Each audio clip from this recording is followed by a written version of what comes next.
Sorry, the conversation was interesting, but I gotta get started eventually. Yeah, that's fair. That's fair. Yeah, I can't. Yeah.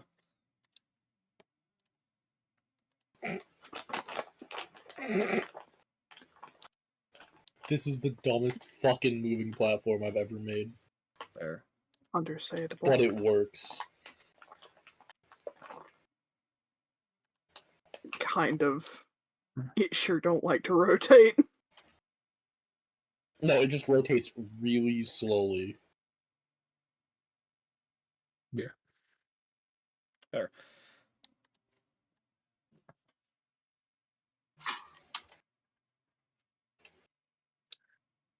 I thought about booting up the server today, but I figured I'd let you enjoy your Easter recovery. Thank you. I'll probably have it up Yeah. tomorrow, though, at some point. I've got some things I need to do, so... Mm-hmm. Well, IRL stuff I need to do, so I'll probably boot it up later. Yeah. Okay. Oh, are you gonna add the Ace Attorney peeps? I thought about it, but I wasn't sure, because I know May hasn't been feeling great, and Snow's been busy. I'll message just in case, though. Mm-hmm.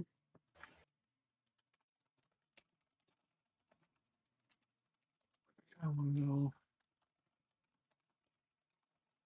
Those order stuff are done probably about the same length. Mm-hmm.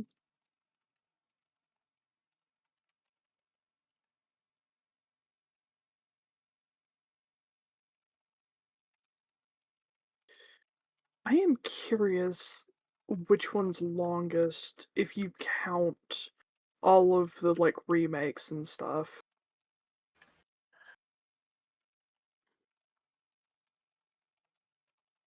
Good Oh, question. if you count all the spin-offs and everything? Yep.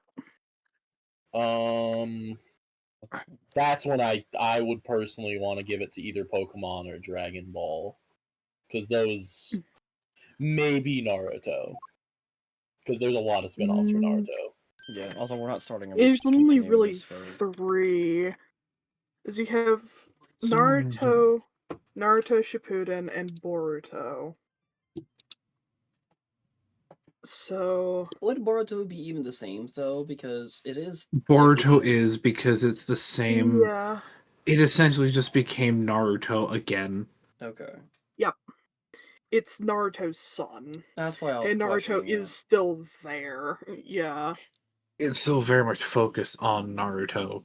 Okay. They Yep. just tell it through the lens of Boruto, which is Yep. a stupid fuck. Anyway, Agreed. Yeah. The lens of his kid, and it shows that he's kind of a shit father from what I heard. a shit father, a shit leader, and ends up losing the fucking essentially godlike power he had. Yep. Because he got overconfident and a whole other host of shit. Anyway, Is there a where reason are we? why Why they am I named here? him Boruto? No idea. Okay. I have Cool. no idea either. It's a stupid name. Yeah, I think they wanted it to be close enough that they could sort of run with it, kind of thing. Fair. Oh. He could have done But better. yeah, they really could have.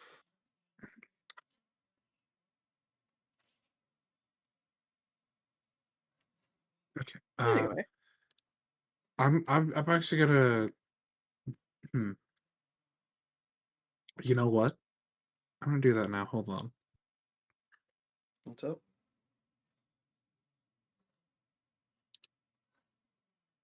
While we wait for ad breaks and shit. Hold on. mhm. A little on the phone. Start with.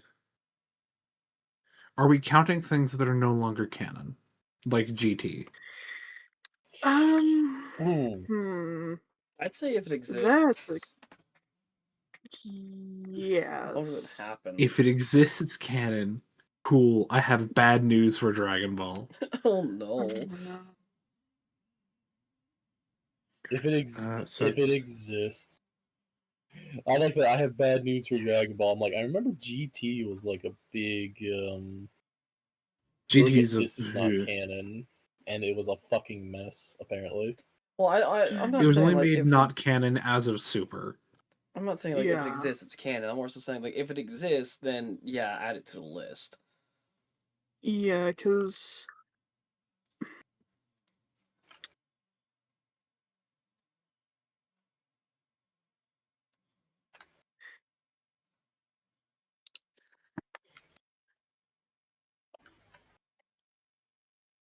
hmm.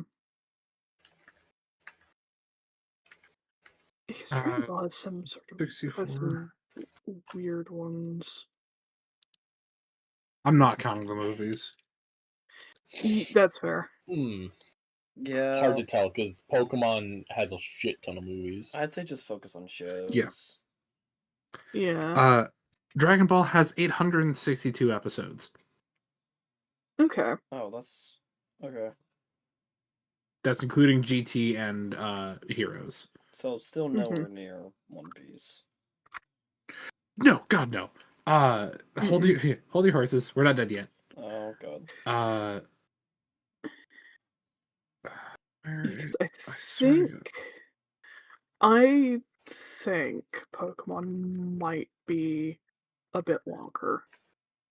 Pokemon probably has the best shot at it. Considering they're still going with whatever the most recent thing is. Journeys. Yeah. Yeah. Oh god, Okay, there's so much there's spin-off shit Boruto. for Pokemon. Yep. Yeah, there's the 'Cause main there is, line, there's Journeys, there's the one with red. Origins. That's Origins. Journeys is a continuation of Origins. the original. No, Journeys is a continuation of the original. Right. Original, like Like original. Ash Ketchum. Like Ash Ketchum. Oh, okay. Like Ash's journey happened in Journeys. That I already figured. Right. I'm getting them mixed up. Yay. 2-0. Yeah, because Origins was literally the story of the Pokemon Red and Blue games. Yeah. And then there's the other ones that were the other games, but they were like 3 episodes long per game. What? Yeah, they tried doing 25th other stories, anniversary. but Oh no, I yeah. meant like 3 episodes long. That's kind of. They did a lot of like jumping to the important bits. Even Which is fair still. because there's a lot in Pokemon games that just doesn't fucking matter. There is, but 3 episodes still. Yep. They were like 45-minute episodes. Yep. Still would have thought. Okay. Give Pokemon more credit than I should, apparently. They were well-made episodes, except like the black and white ones were kind of weird because Iris took the place of the player character in those ones. Yeah, I did think And that Iris was didn't weird. have Haxorus. Iris had Druddigan. Yep. The only thing I can think of for that one is because she's champion in black and white too. Yeah, makes sense. Oh, there we go. That's 500. The Naruto series totals out at 1,013. And how much did One Piece have again? 1,155 and counting. Okay. Yu-Gi-Oh's on this list, so we're gonna do Yu-Gi-Oh before I get into Pokemon. Oh god. Understandable. Because the original is 224 plus. Yu-Gi-Oh is gonna be fucking long now that I think about it. There's some weird stuff with like very early Yu-Gi-Oh! Before they even got into the card game aspect of it. They're only counting Duel Monsters. They're only goddamn. Like Duel Monsters is the original series with Yugi Moto, and then There was one technically before that, before they got into Duel Monsters. The pilot series, which then The got pilot retconned series. into non-existence, never made it to. It did, which I'm sort of sad about because it was actually kinda interesting. It was weird, but kind of interesting. Fair. Okay. Oh yeah. Okay. Fucking. Hey Yu-Gi-Oh! Why? Oh my god. Okay. Oh my Yeah, god. the naming scheme is fun. Hold on. Nope. Because the original series was 27 episodes long, and Wikipedia counts it, so I'm counting it. Alright. Thank you, GX Wikipedia. Capsule Monsters is a mini series. Mm-hmm. 5Ds. 5DS actually, or 5Ds. 154 plus 1. You lied to me on the by length. Zexal 2, and Arc V. Is Arc V already on there? Arc V is already on there. Cool. So it's Mm-hmm. 4 plus 5Ds, that's 4 pretty big. plus Mm-hmm. V Rains plus 7s, which is 92 episodes, plus Mm-hmm. Rush, which is 51. And then the Yu-Gi-Oh card game The Chronicles, which is running to present, is, as of right now, 10 episodes long, Mm-hmm. bringing Yu-Gi-Oh to a total of 1,267 episodes. Jesus. Jeez. How much again? You know, I gotta look something up. 1,200 some. Oh, okay. 1,267. Fucking obliterating One Piece's Yep. spot. For now. For now. Okay, where's... Okay, Mm-hmm. There's one that I do know is slowly coming up. Slowly. But oh god, do I it's even want gonna to be get yellow. into Digimon? Jesus. Yeah, Digimon. Oh, sorry, Horizons. Pokemon Horizons is the current. Horizons. Yeah. Oh yeah, Journey was like something else. Journeys was the end of Ash's story. Yeah. There is a certain yellow show that is slowly going to be fighting against One Piece. Once One Oh, Piece ends, it's going to be the ticking timer until this show ends. I think I know which one you're talking about. I don't. Okay. The name is written in the clouds. The Alright, you poetic motherfucker. The Simpsons. Simpsons. Oh god, yeah, that's not an anime. Fuck off. The Simpsons is currently at 806 episodes. Fair. Which, Okay. I mean, like, in compare, 805, but still, in comparison to the other ones, like, they still have a bit to go. That's Mm-hmm. still a scary amount. Yeah. Digimon, Digital Monsters, Digimon are the champions. Yeah, I don't think Digimon is going to be. You'd have to start including movies. Yeah. Hold on, note, because I included the OVA for Yu-Gi-Oh. Mm. However, Digimon still comes out to a total of 525. Mm-hmm. Okay. Okay. Simpsons beats Digimon. Yeah. Yeah.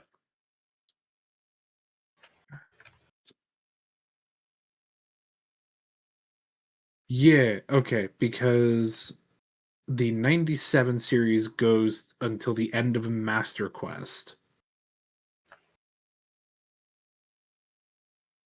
And then the Ruby Sapphire series goes till the end of Battle Frontier. Mm-hmm. Okay.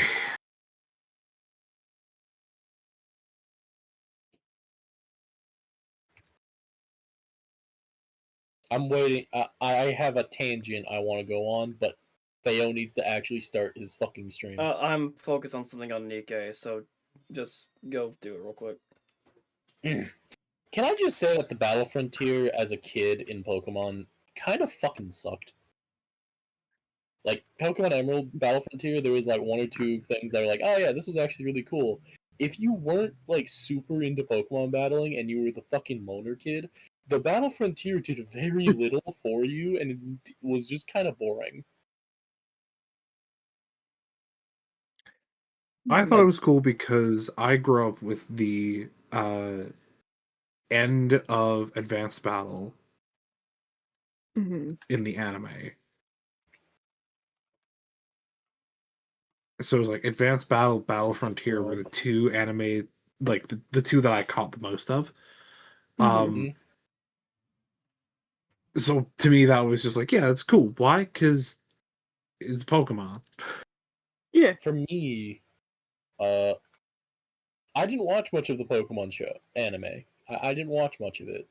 Mostly because it was never fucking on for me. Mm-hmm. So, like, the episodes I did catch were, like, the one-off episodes that they'd air on, like, Cartoon Network. Mm-hmm. I did catch the beginning of Diamond and Pearl. And was just like, oh, this is a Pokemon show? Question mark, who the fuck is this? Right, because frickin' the weird frickin' episode of frickin' Dawn, if I remember correctly. It's the introduction of Dawn, and it's mostly her episode. So for me, Yeah. this like I understood who Dawn was very well, and I still do because of that episode. I still Mhm. didn't know who Ash was for like another 3 years. Like I knew like Ash is the main protagonist. Well, where's he from? I have no fucking idea. Fair. Fair.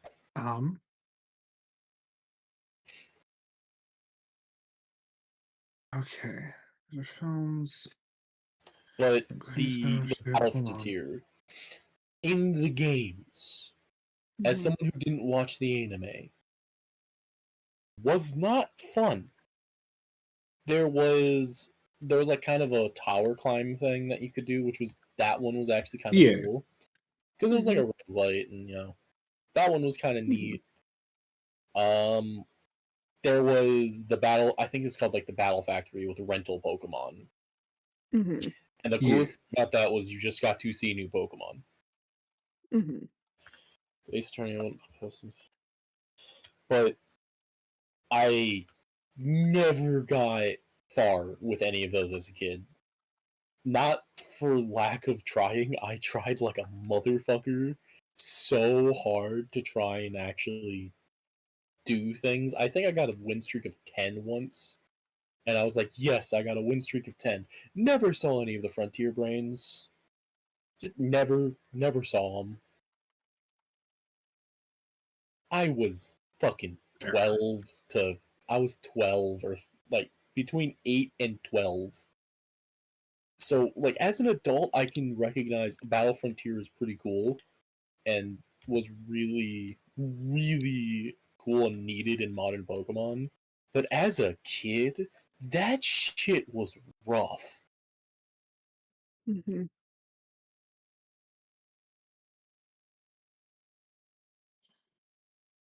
There's my tangent. Fair. Sorry, I Fair. was trying to do Also, a fight on one of my dailies for Nikkei, and I'll have to do it later. Fair. fair. Also, I lied. The Evolutions anime was only 8 episodes long.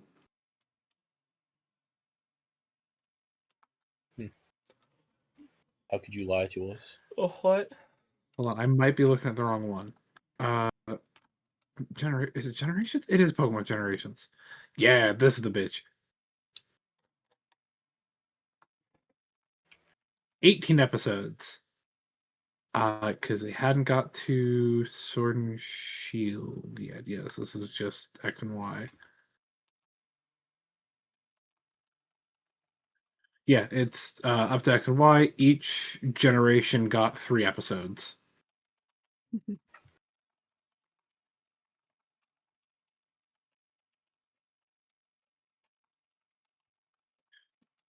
Yeah, so that's Generations, Origins, Evolutions, Twilight Wings,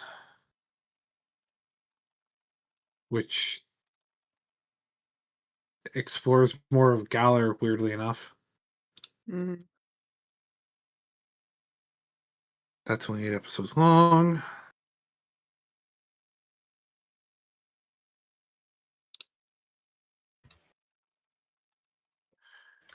Not even touching the Arceus Chronicles. Yeah. Or Pokemon Chronicles, because that unfortunately is an official spin-off series, is another 22 episodes. Stretch. Oh, fuck. Fucking 4 kids. Mm-hmm.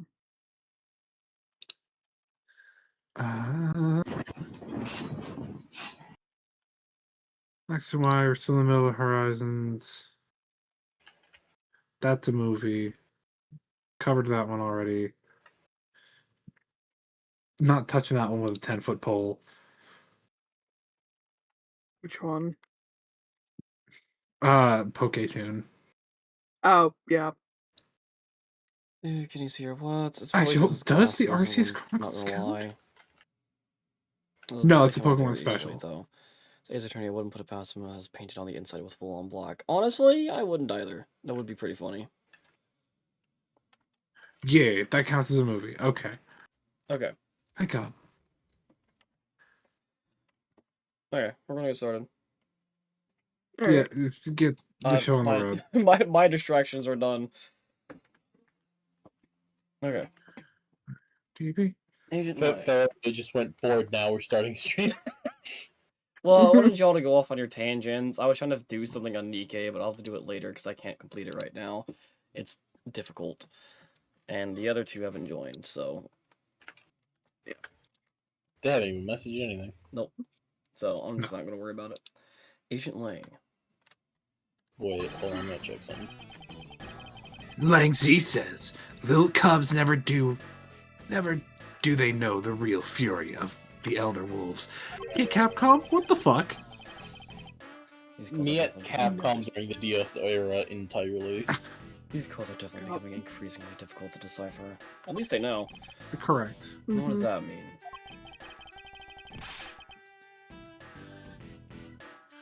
It means that you'll never really know how angry I could get. Okay, it's Lord. What the fuck were those goddamn glasses? It's Yeah. glasses. Never mind. The Arceus Chronicles was a series, not a movie. Fuck, it counts. Jeez. Mr. Prosecutor. The counterfeit bills made with Bobolese ink. They were all Zheng Fa denominations. Yes, so I heard from Miss Von Karma. But we don't know if where the play money has gone. I still have figured out that it was all burned yet.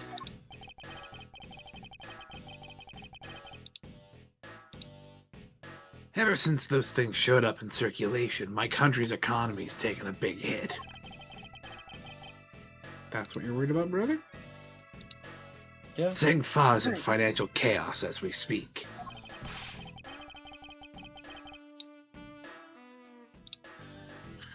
Because we can't tell the difference between our own bills and the fakes. But it's not just the money. The citizens are also worried. I've staked the honor of the House of Lang on this. So not only do we have the 2 national crises that are just now beginning in both Babal and Alapast, but now we have the national crisis, the financial crisis in Zhengfall. We have 3 national crises that we're trying to deal with right now. Simultaneously. Yep. Yes.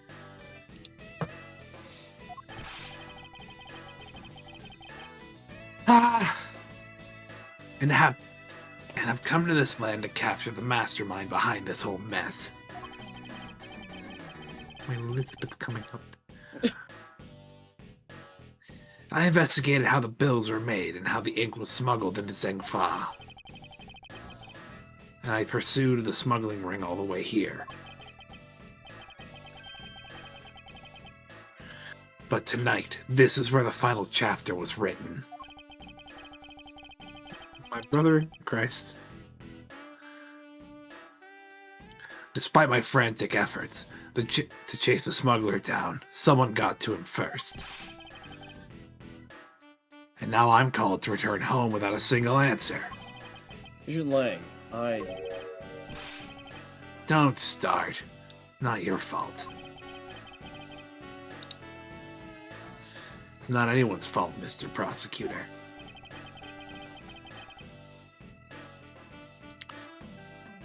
Ambassador Alba, I'm sorry for all the trouble tonight. Oh, no. It's I who should apologize.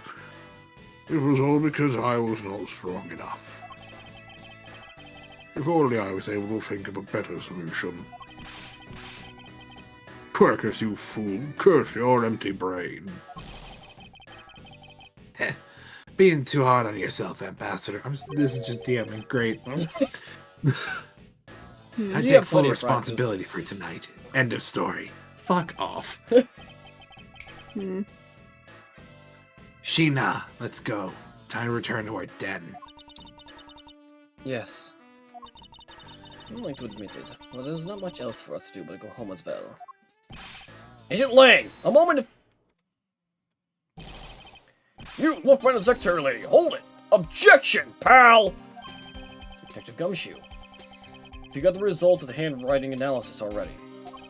Yep, and on that note, that note was definitely written by Mr. Cochin, sir. Just as I thought. Good work, Detective. Yep.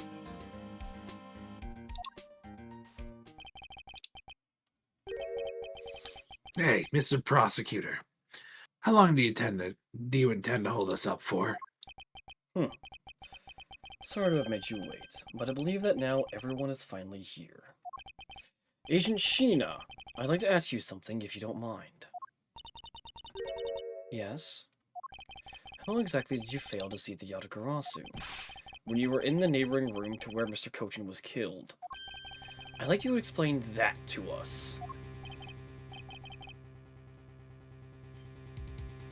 What? Hey, Mr. Prosecutor. What are you doing asking her about something else? Something she didn't see? Lang hasn't touched the ball investigation at all, so I suppose I will need to explain a few things to him first. Now, Sedgeworth, can you begin to imagine what's going on in that head of yours? The only thing going on So in I that have head the file numbers for Pokemon. is the pursuit of the truth. Well, it sounds like you have some sort of plan. Very well, I'll supervise you until the end.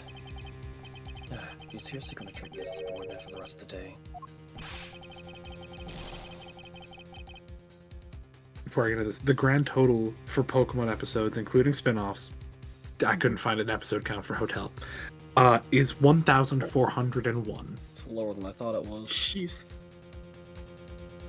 Hotel? What's Hotel? Pokemon Hotel is a series on Netflix.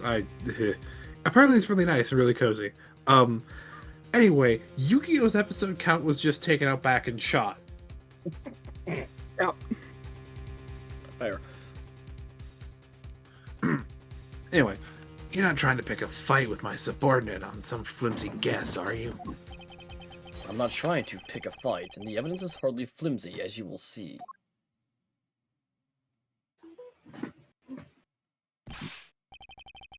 Ha! I should have known. That you and I are destined to fight it out to the very end. It would appear that way.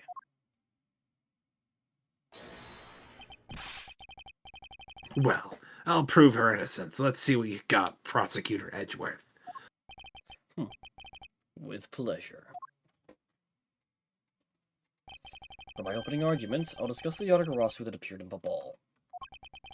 and establish exactly who it was that Kay saw.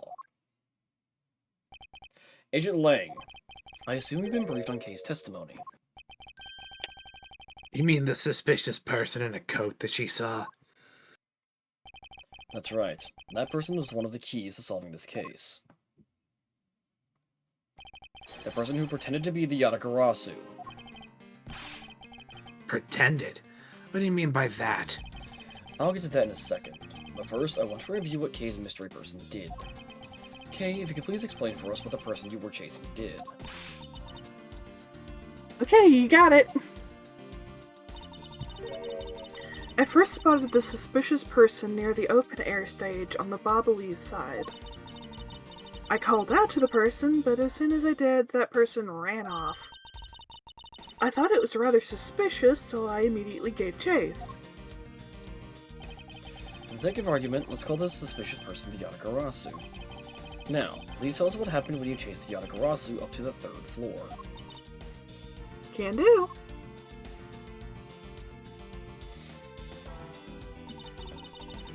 I chased the Yatagarasu all the way up to the 3rd floor of the Bobbly's embassy. It was a pretty straight chase down the hallway until the sudden turn. Yatagarasu disappeared around the corner, so I did my best to catch up. When I turned the corner, I saw the Yatagarasu run into Mr. Kochin's office. I gave chase and ran into the room. But when I entered the room, it was pitch black. I couldn't see a thing. I felt something on the ground next to my foot, so I turned on the light, but then... Yeah! Who's there? By the time I had turned on the lights, Yatagarasu had disappeared. When Kay entered the room, the person she saw she was chasing was already gone. Why do you suppose that was, Agent Lang? What do you mean, why do you suppose? Isn't it obvious? The person slipped out through the door behind the girl under the cover of darkness. Sorry, but I know for a fact that the person didn't escape through that door. Oh, and how do you know that with such certainty? That's easy. If the Yatagarasu had left through that door, they would have run right into this person. Kay Faraday now.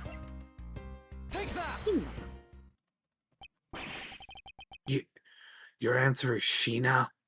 Yes, because let's consider what would have happened if the Yatagarasu had used the door. When Kay screamed upon discovering Mr. Kochin's body, the Yatagarasu would have run right into Agent Sheena, who was in the next room over. Agent Sheena, would you mind telling us if you saw the suspicious person in question? No, I didn't see anyone. You see? Therefore, the Yatagarasu could not have escaped. It just means that the creep slipped out before Sheena made it into the hallway. I doubt that, as there was another person in that hallway. A certain detective. Detective Gumshoe, where were you exactly at that time? But me, sir? Well, when I heard Kay scream, I ran towards Mr. Kochin's office from the opposite direction of Agent Sheena, sir. So, Agent Lang, can you explain how someone could have eluded both of them? Even you must concede that under these circumstances, the door was not a viable route.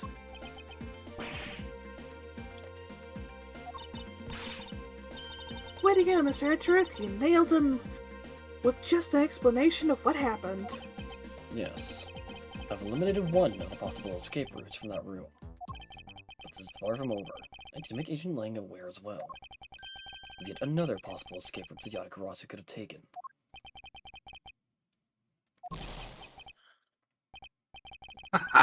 I get it, so that's what you're trying to show me. Hey, Mr. Prosecutor, let me guess. This is what you're trying to say, right? Because the door's not a viable escape route, then there must have been another way out. Precisely. Hey, Mr. Edgeworth, it's time to bust out with our revolving fireplace wall explanation, right? No, not quite yet. Huh? But why? I thought it would be the perfect time. Revolving around the You bottom still of the need- sides. Still technically need to rule out the fucking window, but Yep. you know. The revolving wall on the Bobbly side is known only to 4 people. If we use this information unwisely, the truth may escape us in the end. What's with all the whispering over there? Scared I'll figure out your tactics. Nothing of the sort, Agent Ryan. Come, let's continue where we left off. That smug, haughty attitude of yours. You really rubbed me the wrong way, you know that? And Sheena rubs you the right way? Ayo?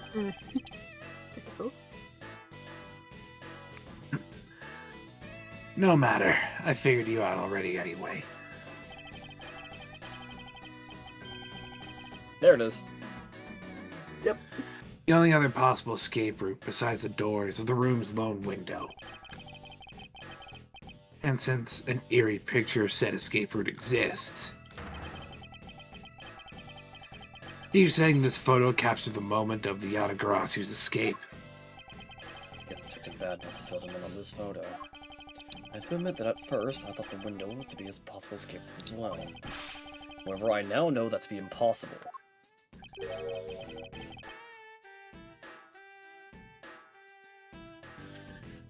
Now I realize you may not know this, but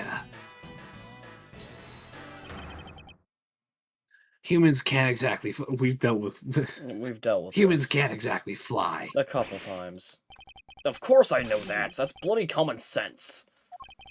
Besides, I never said I thought that photo to be of the Yatagarasu's escape route.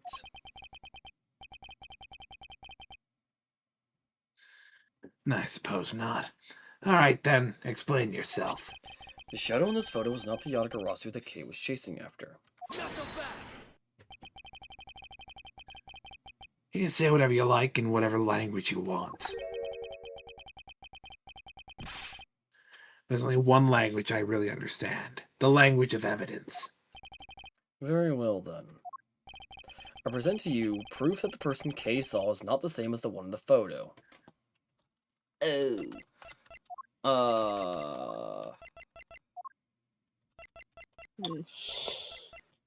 Oh, I found a list of gross as fuck cocktails. Understandable. Vidak, you know a little bit about liquor, right? Oh god, I'm about to see something. All right. Alright. I'm gonna name a list of these. I want you to say one of them and I'll list off the ingredients, alright? Okay. A red mocho cooler, hunchback, hot mummy, Slim Jim Fizz, Rudy Bottom. There's only the 4, but fucking Okay. hell. You have my attention at Punchback. Hunchback. Ingredients: ketchup, bourbon, cola. Yeah, never mind. It's meant to resemble blood. Yeah, okay. Red Macho Cooler, Hot Mummy, Slim Jim Fizz, Rudy Bottom.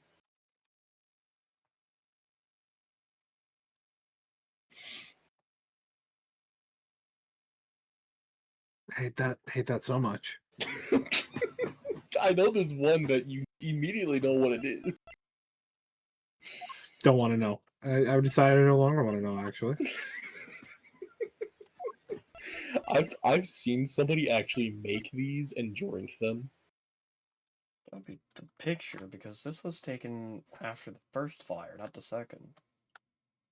Mm-hmm. Or do I present the fire? 2 of these are That's a good question. considerably better than they seem. Here we go. But I'm gonna go grab some dinner. Okay. So BRB. Okay. Alright. Let me explain to you precisely why the shadow in this photo is not the Yatagarasu Kay saw. Kay spotted the Yatagarasu heading for the 3rd floor during the 2nd fire. However, the photo in question was taken just after the 1st fire. Ah.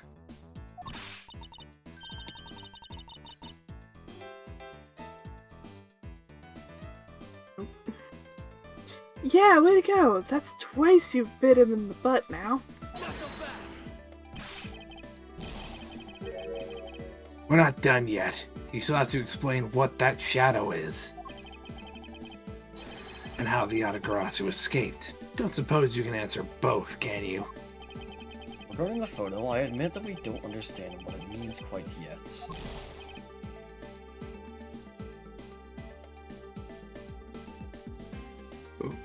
As I thought. However, the Autocross's escape route? Now that I can answer. You can. Alright then. Mr. Prosecutor. Go on, enlighten me. Even if I explain it, you'll try to find some flaw with what I have to say. You were busy heading up the Alabash investigation, correct? In that case, I doubt you'd have much knowledge about the Baba Lee side of the case. So wouldn't it be best if the lead on that side, Agent Sheena, explained in my stead? Sheena's my subordinate. If I don't stick up for her, how can I look her in the eye and call myself her boss?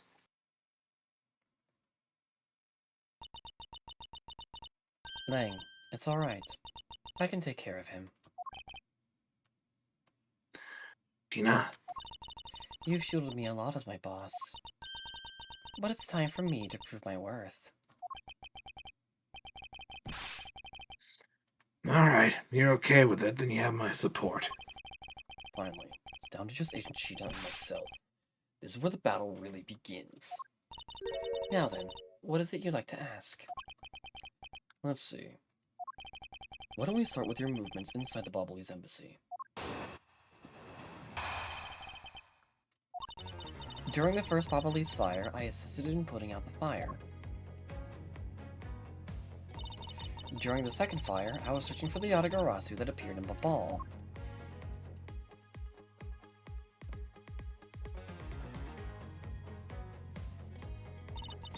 While I was searching, I heard a scream coming from the next room over. Although I was in the next room, I was unable to catch a glimpse of the Yatagarasu. To be honest, I'm actually very skeptical that the girl's Yatagarasu even exists. And that is all I have to say.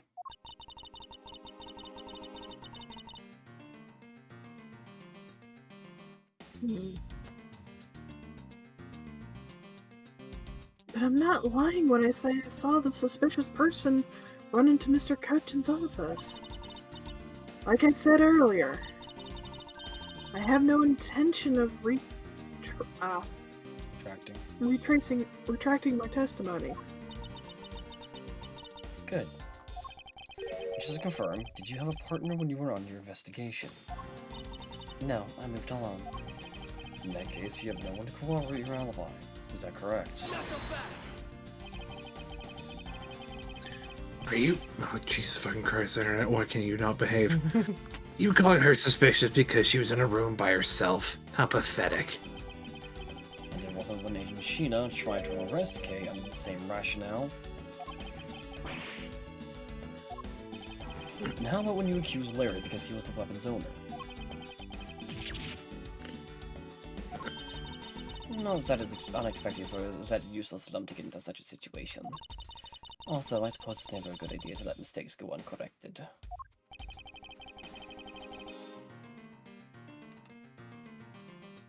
I'll make no excuse for what I did in that situation. You should apologize right now for making Kay out to be the killer, pal! I'm sorry. Tina, apologize. I'm sorry. It's really okay. I mean, I'm not under suspicion anymore. Right, Mr. Edgeworth? Well, I never doubted you. Not for 1 second. And the same goes for me. I believe in Sheena. Then let's put that to the test and see if she really is worthy of your trust. This promises to be interesting.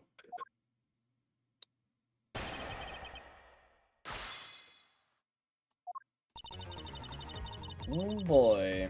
Hold it! So you helped with the fire extinguishing effort. I was in charge of the of the police on the Babalee side, so I helped them with their work. Police doing the job of firemen. You really know how to work people.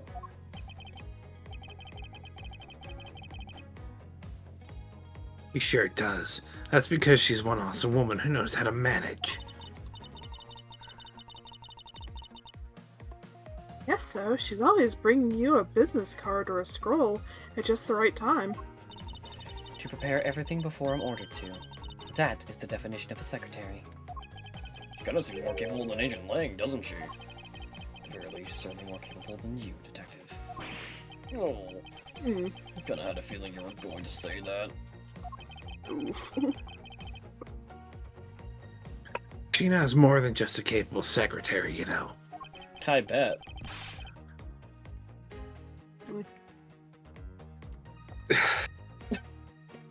Sheena, tell him what other good things you're good at. Alright.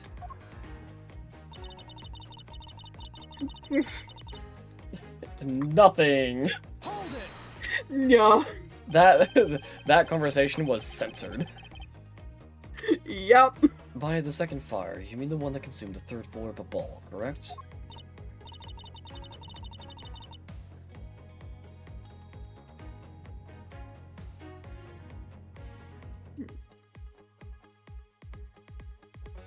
That's you, brother.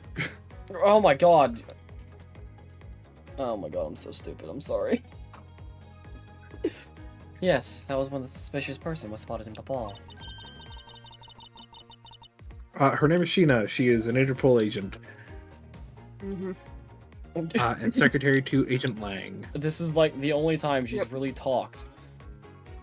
Yep. Yeah, she doesn't really talk or like take off her glasses outside of this case. Yeah, Yep. and I have a feeling why. I have a feeling I know why. Perhaps. Be gone now. Understandable. Yeah, you can have her. Then you were after the same person in that long coat that I was after. There is no proof that the suspicious person was really the Yatagarasu. Because no one was, Respectfully. because no one was able to get a Brother. good look at the person's face. By the way, Miss how was your Ma'am. team's investigation? What? Reading chat. Yeah. Just the purring non-respectfully. Yeah. In order to extinguish the fire, water was pumped into the third floor via the windows. But the majority of the investigators conducted their searches on other floors.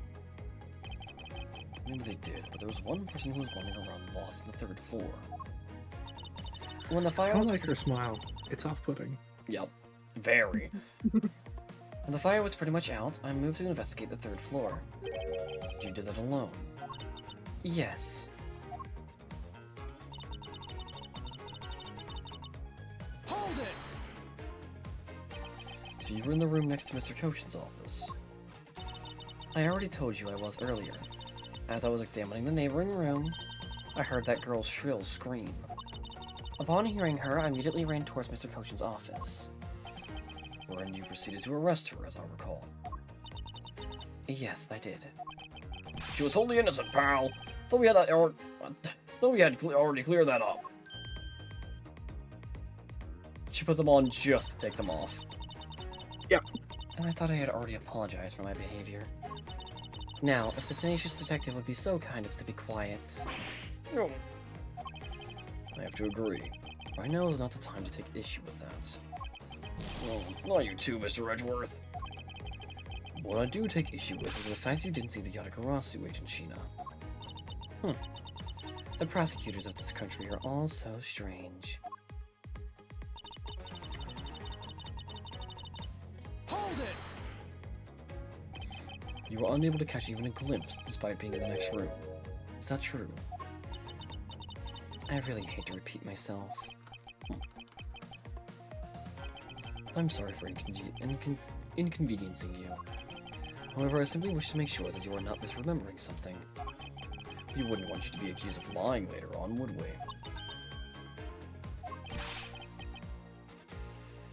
Hey, Mr. Prosecutor. You calling Shino's testimony a lie? Maybe.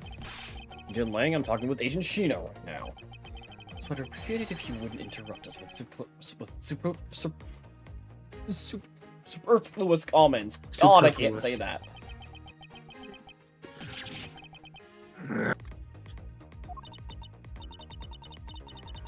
Aw, you know, I kind of feel bad for him.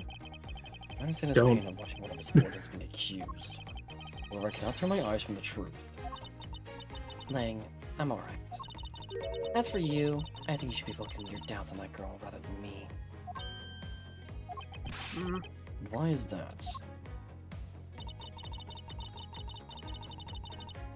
Hold it! Are you throwing Kei's words into doubt again? Well, she does claim to be the Yatagarasu, right? And she did try to chase down the Yatagarasu, despite being just an average citizen. Actually, she came here with the goal of capturing the fake Yatagarasu. That's right, which is why I would never lie about anything related to the Yatagarasu. And I suppose you have proof of that somewhere. Not quite, but even without any, I have people who believe in me, and that's enough. I see. Kei's testimony is without flaw, but as for yours, well, let's just say that I find your testimony to be a bit suspicious. There seems to be a very large flaw in her testimony. Oh.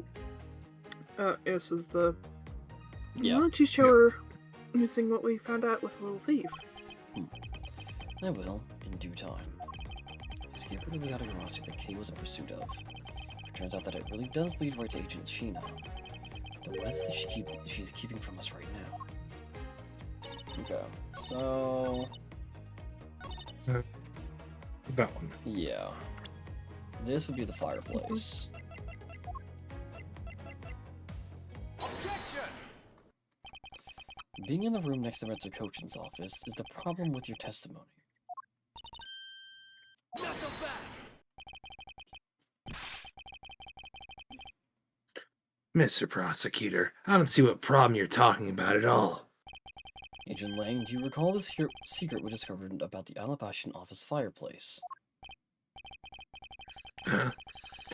No, you mean how it connects the office with the room next door? What about it? Well, Alapas isn't the only country with secret connecting fireplaces. What? The fireplace in Mr. Kochin's office holds the exact same secrets. What? The Yatagarasu didn't escape through the door to the room or the window. The escape route was through the revolving fireplace wall and into the next room over.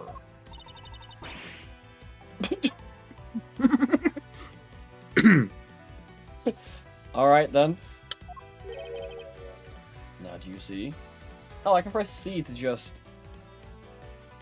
I do see! That's funny. If the Yatagarasu had escaped into the next room, then the thief would have run straight into Agent Shina. Meaning that it's impossible for her to have missed the Yatagarasu.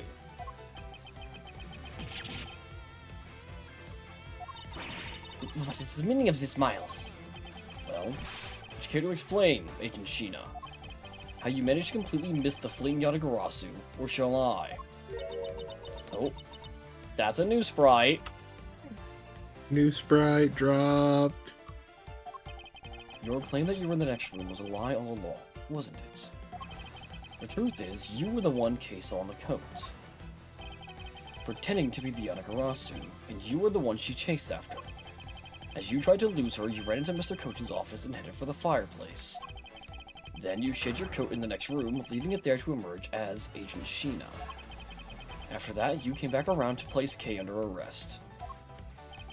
Does that sound about right? If not, speak now or forever hold your peace. How dare you make Kei look like the bad guy when you're the suspicious one, pal? Nope. Oh no. Oh boy.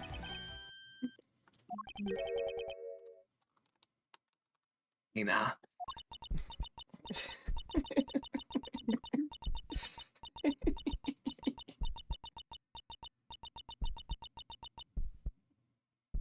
Oh, the thumping.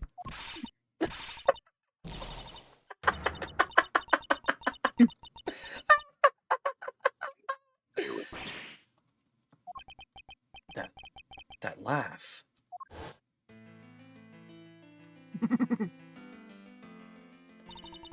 I will remember this irritating laugh. Oh, getting chills on my spine. It can't be.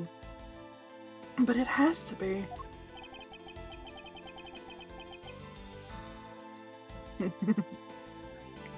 Ina, what's wrong with you?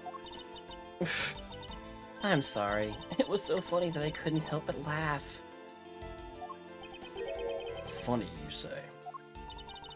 Yes, that you would accuse me of being the Yatagarasu. The prosecutors of this country really are all so very strange. You think you can get away with this by simply laughing it off? You think I am taking things too lightly? I think not. It's that prosecutor who is. Look, everything you said earlier... J'accuse? Huh? J'accuse? Look, everything you said earlier is nothing more than mere speculation. The Yatagarasu fled through the fireplace. Do you have any proof to back up your claim? If you don't, then you haven't proven a thing regarding the Yatagarasu's escape routes. The tone of voice you're taking with me now has certainly changed. But that's because it's been a while since I've had this much fun. I think I'll let loose, and then we can have a real battle of wits. For an agent of Interpol to show me the true power of her mind, it is a great honor. Don't underestimate me. I'm not some foolish broad, you know. I know. That's why I won't hold anything back either as I answer your question. My question? Here is your proof that the revolving fireplace wall in the ball was used recently. The testimony. The testimony. Because he said he burned some the ambassador's testimony because he said there was papers burned in it. That one, I think, is the other paper. I don't have... Oh, yes, I do, okay. The ambassador's testimony. I'm not looking up, I'm looking at the bottom, I'm sorry. Take that! You're good. I'm sorry, but is this really your honest way to answer my question? Yes. According to Ambassador Palladino's testimony, he said that he was burning some documents in the fireplace with Mr. Cochin. Oh? The ashes of what they burned were left in the fireplace, so they should have been there. However, when we went to investigate the room, the ashes weren't there. Why is that a problem? Maybe someone cleaned them up. Objection! Unfortunately for you, Ambassador Palladino said that he forgot to. And so the question remains, why were the ashes missing? The answer is simple. When the Yatagarasu went through the fireplace wall, the ashes were pushed into the next room with the wall as well. The movement of the ashes that were in Mr. Cochin's office is my proof.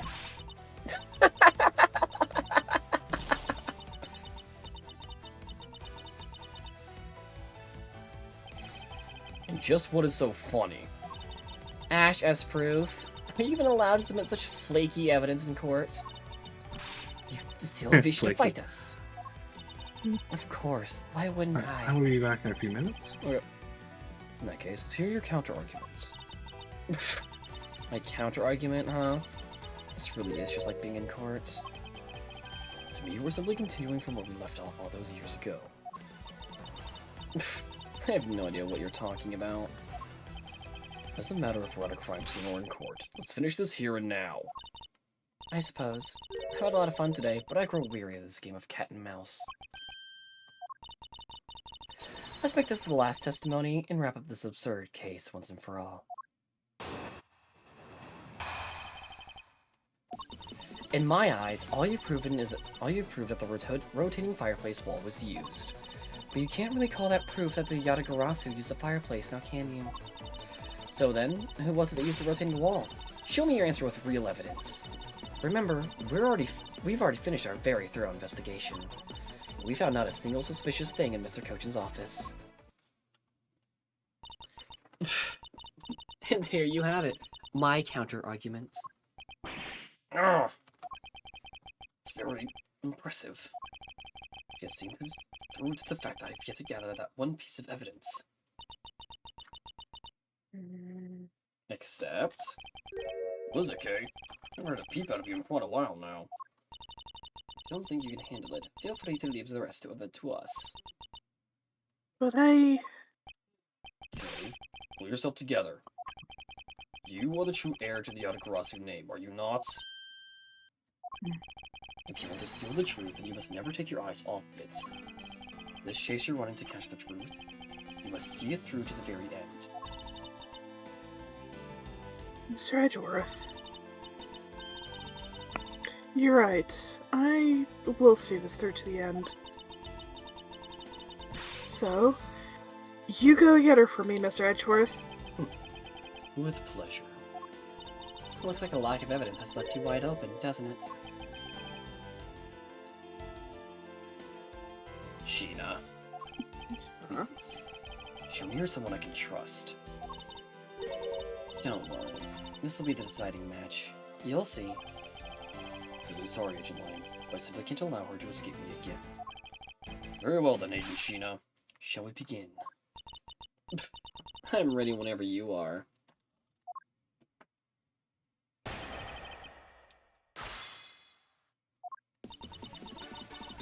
Alright. Hold it! It sounds to me like you're saying my explanation is not good enough. And I was able to go through the revolving door myself.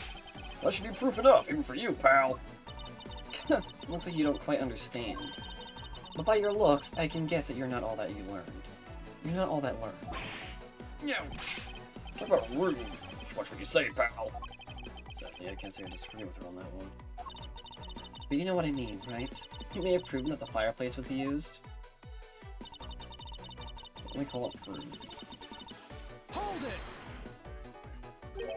So you want proof that the Yatagarasu was the one who used the fireplace? That's right. Well, do you have any? Ugh.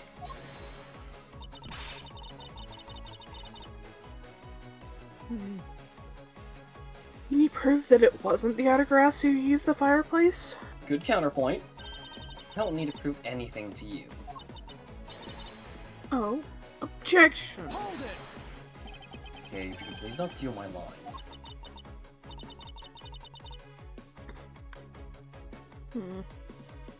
Sorry, but I couldn't just hold it in anymore. Well, don't fret and leave her to me. All you have to do is sit back and watch. You may seem to have some wiggle room, but without any evidence, it's meaningless. Hold it! It's possible that the Yatagarasu left fingerprints inside the fireplace. Sorry, but I had the forensics team check that already. All they found were prints belonging to Ambassador Polano and Mr. Koshin.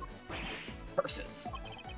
Should have known better than to think the Yatagarasu would have been so careless. There must be some sort of evidence that we still have yet to find. I take it you have no further objections? Hold it! Interpol has finished examining the entire Babalese embassy. Yes, the investigators who weren't allowed into Alabas were incredibly helpful. They all put in great effort to search for any sign of the Yatagarasu. And yet, despite all that effort, it appears as they failed to notice the lack of action in the office fireplace. Furthermore, you were the one who inspected the room next to Mr. Kochin's, correct? I didn't notice the ash there in the fireplace of that room, and for that, I am sorry. You don't need to apologize, Sheena. As your boss, your mistakes are my mistakes. So allow me to apologize for them. I'm sorry.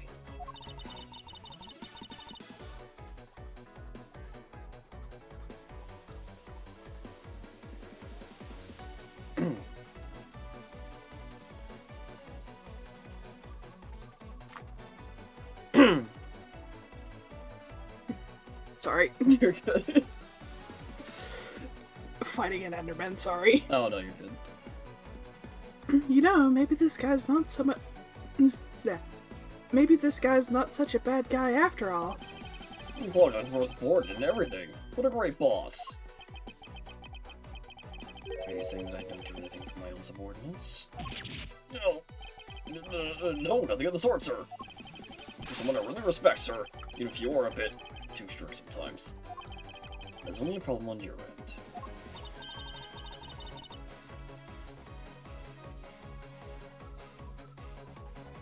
Wow. Way to be super hard on him in response. I'm really too strict on everyone. Yes. Hmm. Anyway, Sheena, Mhm. you didn't find anything in Mr. Cochin's office, right? That's right. We finished our investigation. Hold it! So you really didn't find anything? Yes, as I said, not one suspicious thing. Although, as you already know, we did find the Yatagarasu's key in the document detailing the smuggling operation. But we still haven't found the blade that belonged to the Babali's knife handle yet. You see, my subordinates worked hard to investigate everything. So there was nothing else to find, alright? Wow, Legend Lang really sticks up for his people. Hmm. Lang Zi says, all men are brothers, and friends become family. So you see, my people are my family, and their families are my family too. That's a rather large family you have there. Yes, but as we all know, there's always one black sheep in any family. And though it pains me, Agent Lang, you will know the black sheep in your family. So, do you actually have any proof that the Yatagarasu used the fireplace passageway? No, I haven't found it yet. Then what are we going to do? There's no need to worry. Because there is a loophole in this Interpol agent's argument we can exploit first. The one in charge of Bobley's investigation was not Agent Lang, which means that with Agent Sheena in charge, it's possible she may have tampered with the evidence. That piece of evidence that we found. If there is one thing I do know, it's that someone tried to hide it from us. What? I mean, the only thing that was quote-unquote hidden was the smuggling papers in the safe, and technically the key? Mm-hmm. There's also the fact that there should be a certain bit of evidence on clothing. Yeah, I've been thinking about that the entire time, the ink. But Mm-hmm.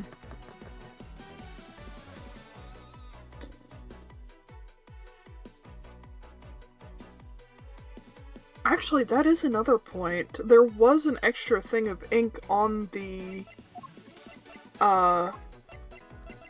desk. there was...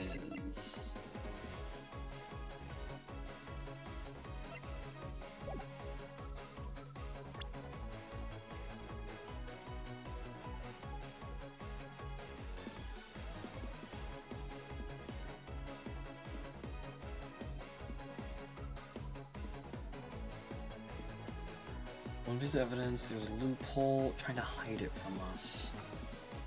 I can figure out what it is. Maybe I can figure out what statement. Because, I mean, the knife is also hidden, but we don't have anything for that. Yeah.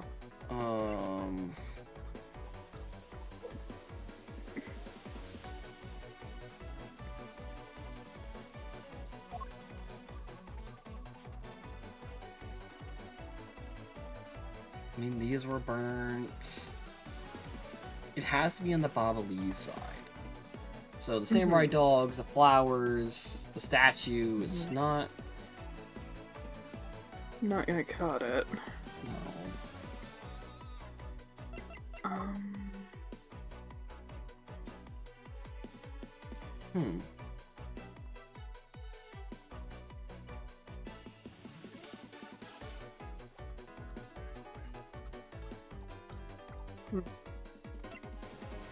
I mean, yeah.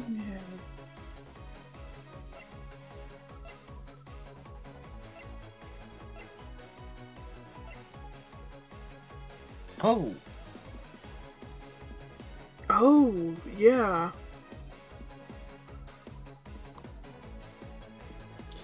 Right, because the clock got moved. Yes.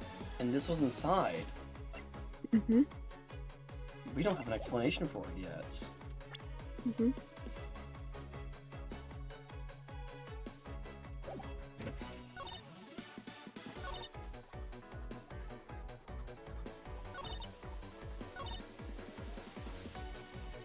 Here.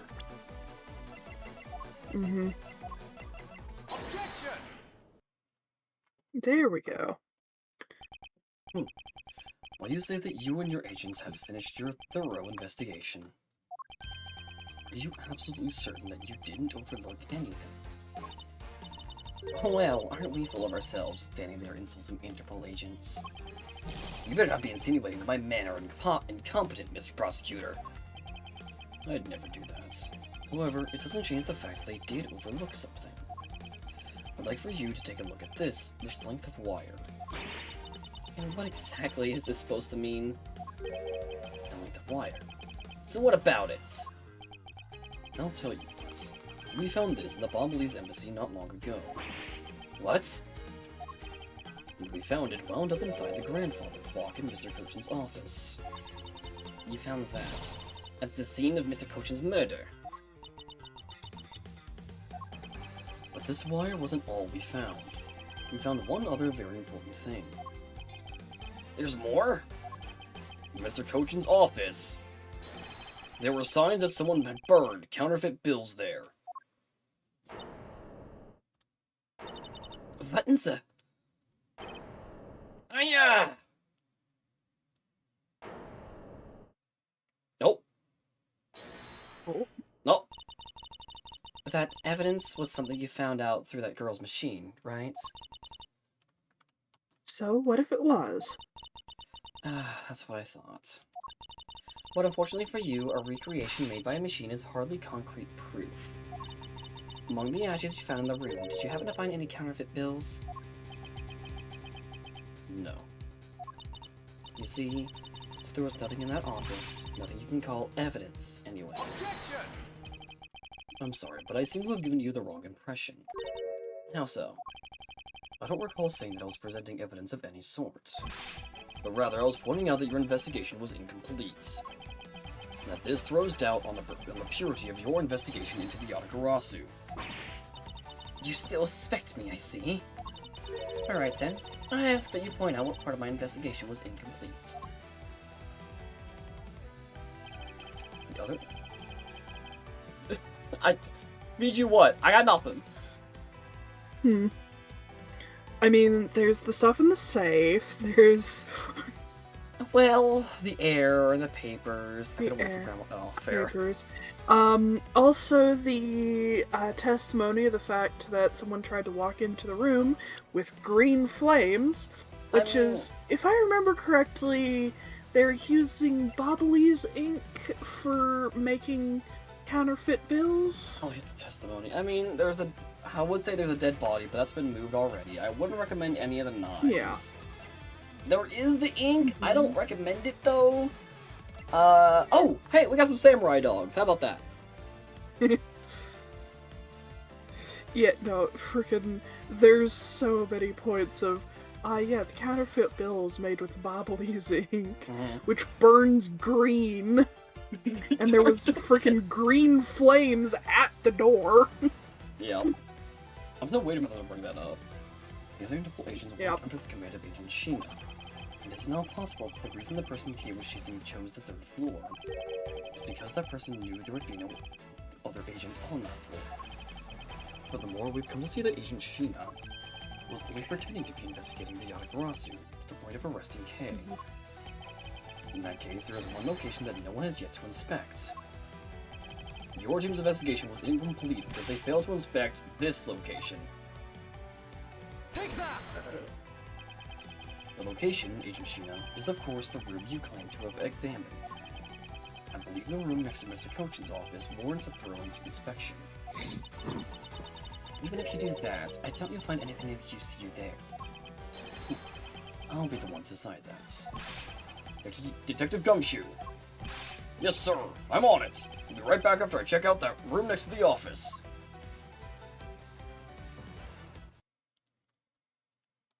Dude, that was a big deal. Oh. Hey, Mr. Edgeworth.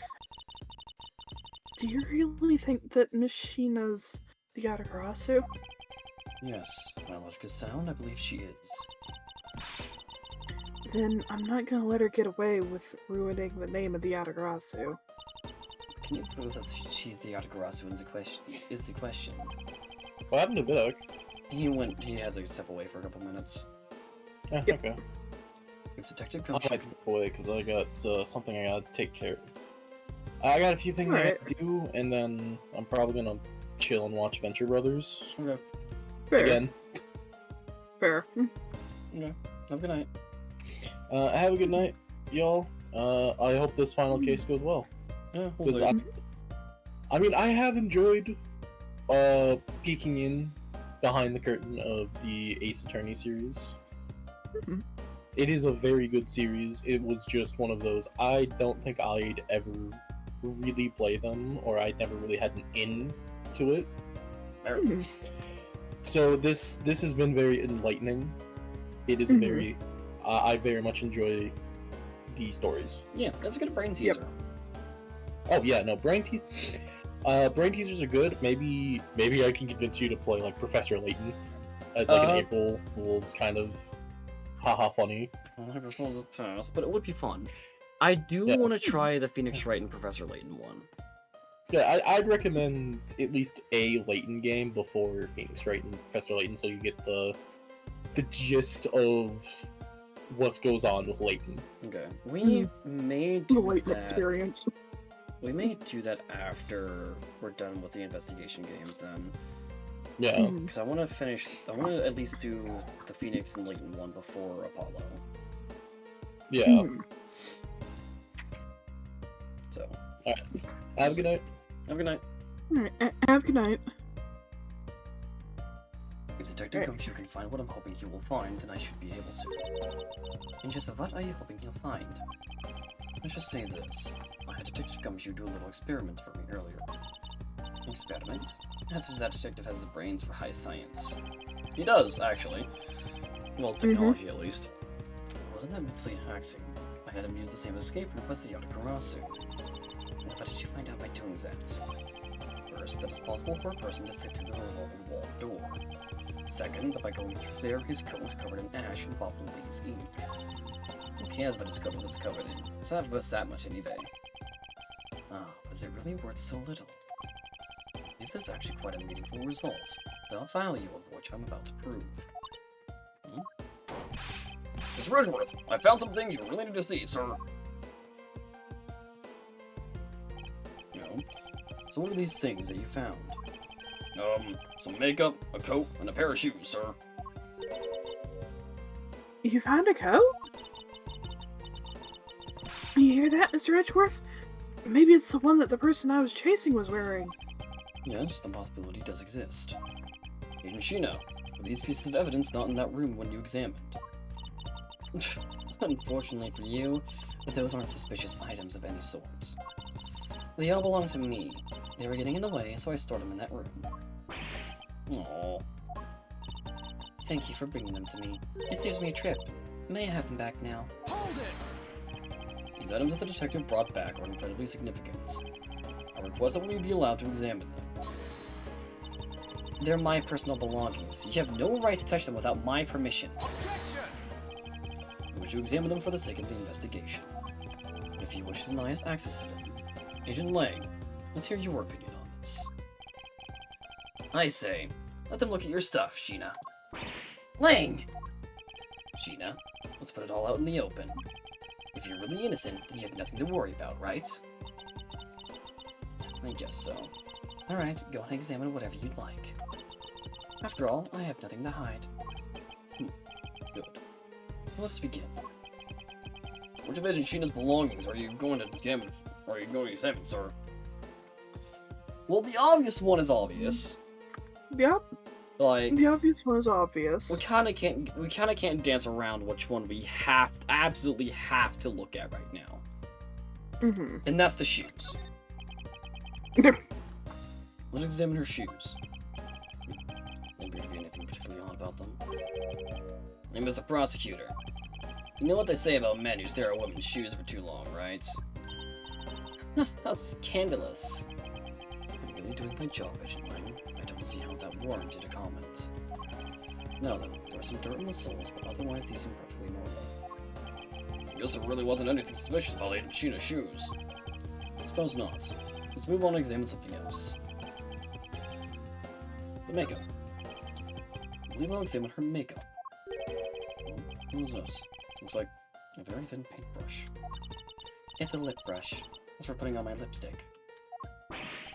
Ah, fills up with a lot of weird powder inside, sir. That's just foundation powder in there. It's nothing to get worked up over.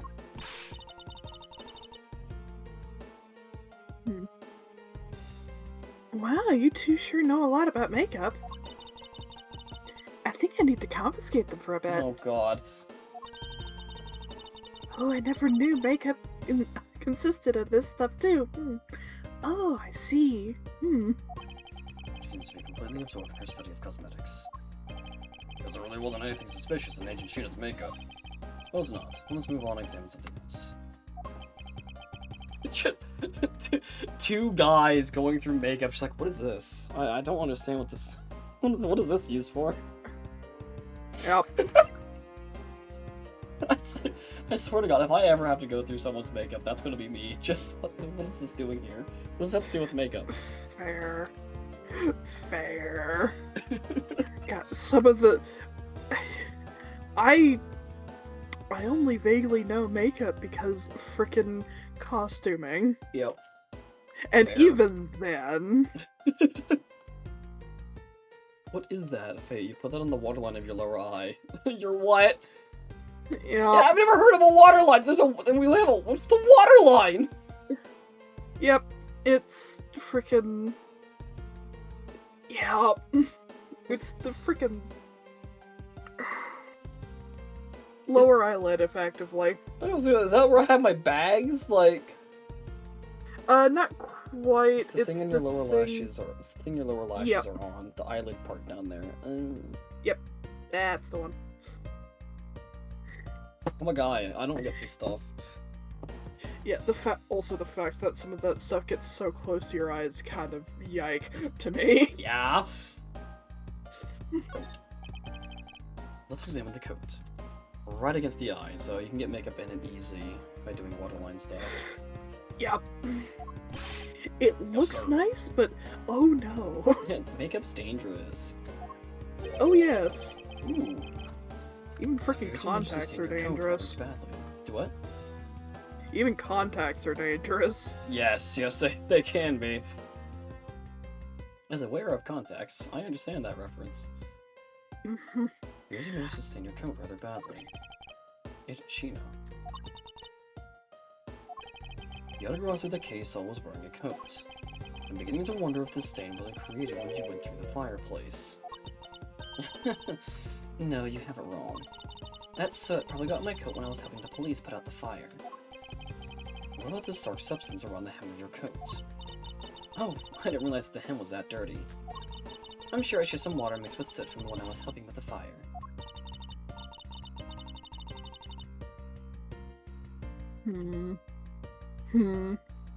I don't think so. You think you can get away with such a transparent lie? Yeah, don't lie to us, pal. This is the same pattern of dirt that got on my coat when I went through the fireplace. Your words ring hollow in the absence of evidence, you know. So unless you can prove that the dirt on my coat is from the fireplace, Which I can. Set it on fire! Yup! how? You did a great job, Detective Gumshoe. Me, sir? What did I do? This coat. This is exactly the piece of evidence I was searching for.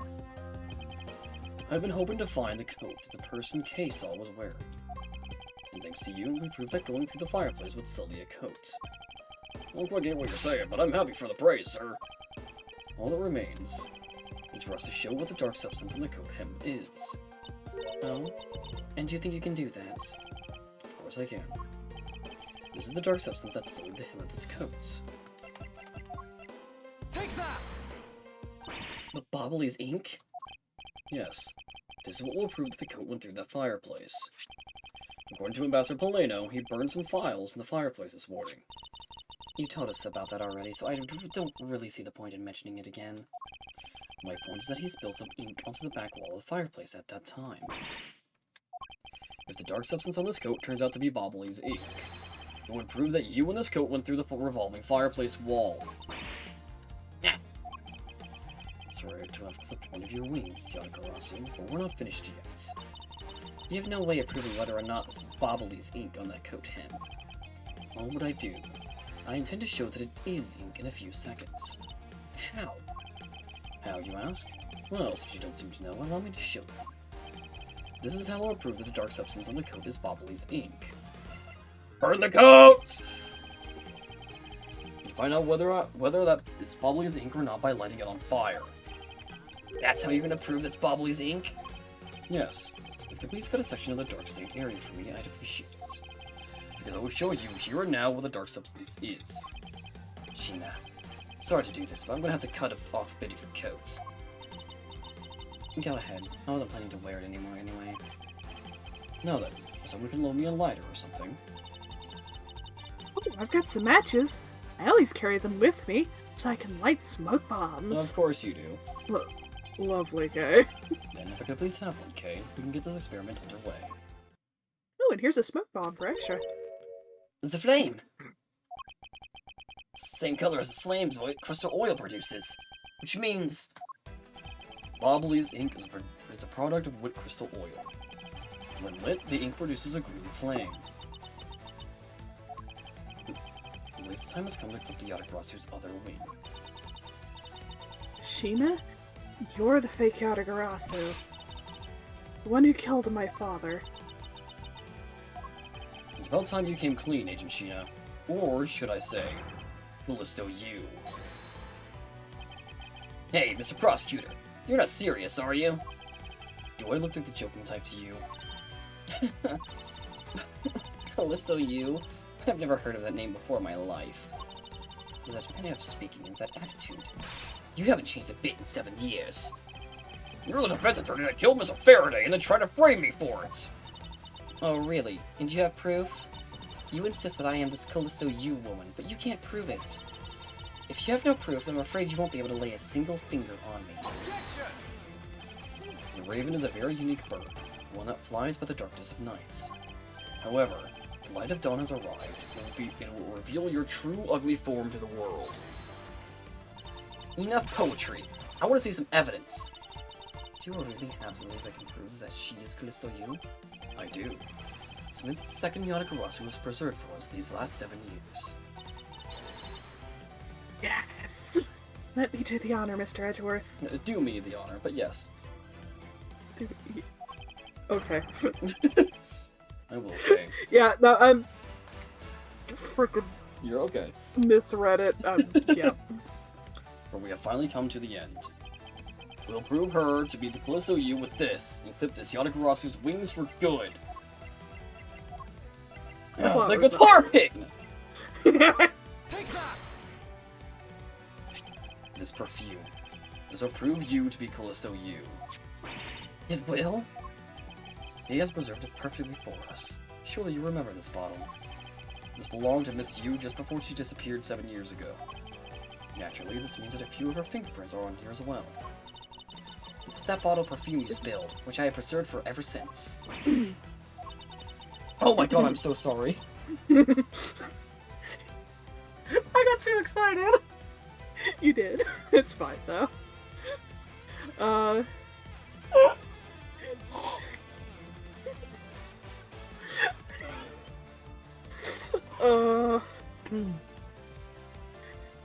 You wanna know what? Do you want to voice Kay and I voice Sheena for a bit? No, go for it. This is a bottle of perfume you spilled, which I have preserved ever since. I heard from my father, Brian Faraday. Burn Faraday.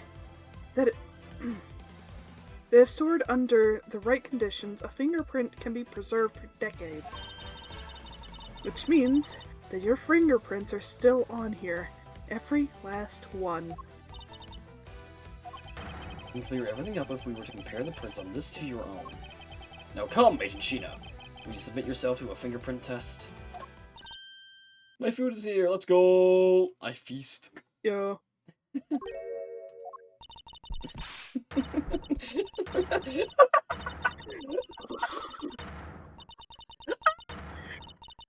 That's She's a got face. fangs.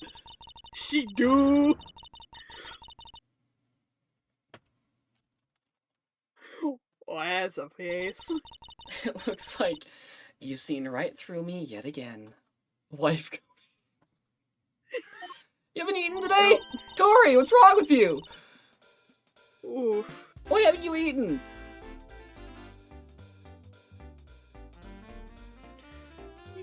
You're sending the biggest chill down my spine, Edgeworth. I was sleeping. Okay, fair. Hi. Fair.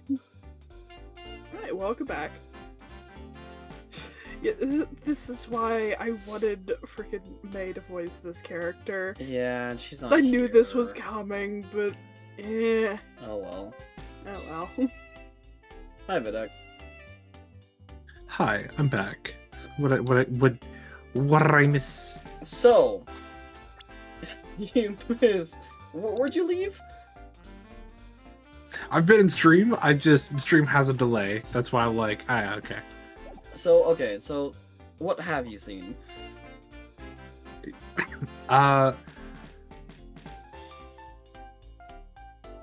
Okay.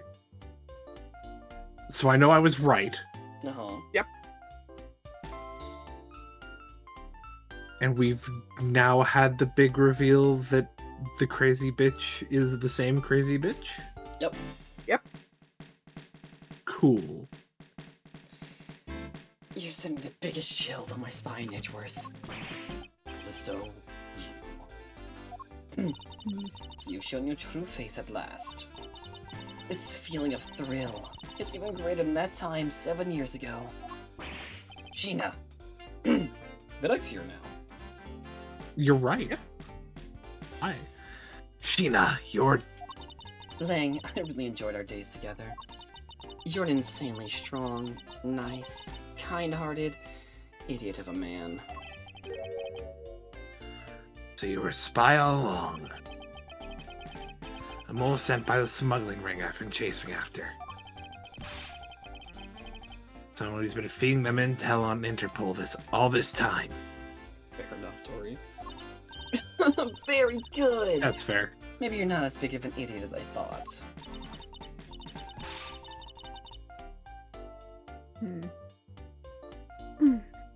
Callisto, you, the woman who killed my father 7 years ago.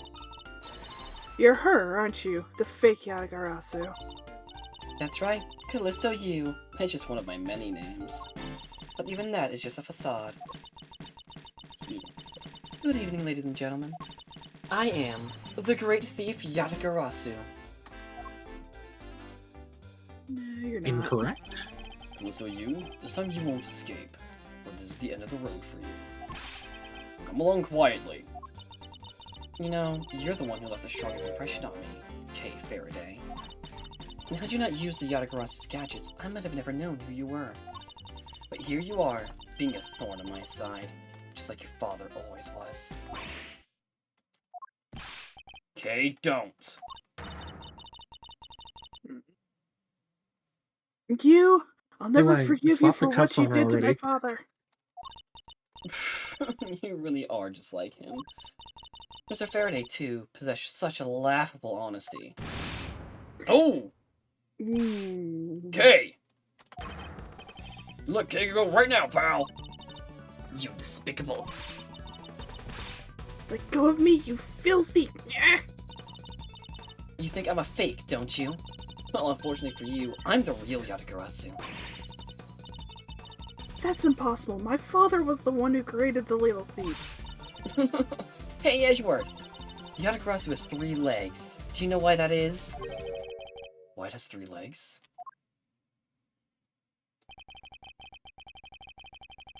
There's 3 main reasons why the Yatagarasu will always be one step ahead.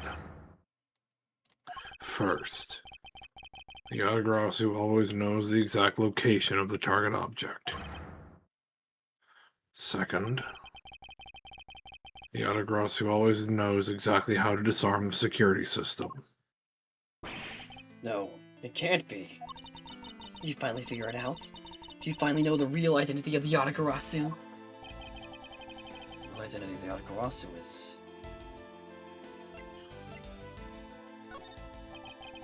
The real identity of the Yatagarasu is neither Burn Faraday nor the Callisto U.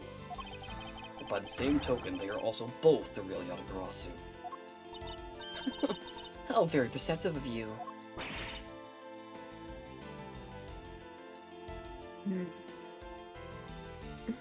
No way. The single person known as the Great Thief Yatagarasu never existed. Mr. Edgeworth. No, I refuse to believe this. The Yatagarasu is known to have 3 special skills. Skill number 1. The Yatagarasu always knows the exact location of the target object. The lawyer would have the opportunity to learn the layout of a client corporations. Skill number 2. The Yatagarasu always knows exactly how to disarm the security system. And a good prosecutor would be well versed in the ways of a criminal. And Okay. skill number 3. I'm assuming this is Boy. bad. Skill number I 3. think so. The Yatagarasu doesn't leave a single shred of evidence behind. Ever. Yeah, warrior. That's a Glock 19. Oh, Yeah, warrior. Like, that's a Glock. He just pulled a Glock on her. Yep. yep. Detective Bad. It was only natural for the Yatagarasu to never leave evidence behind. Because the lead detective on the case hid it all away. Oh. You're the 3rd member of the Yatagarasu? You. I've been looking for you a long time. 7 long years. But I finally got you. Why, Mr. Bad? Long time no see. What happened to us? We used to be such a great team.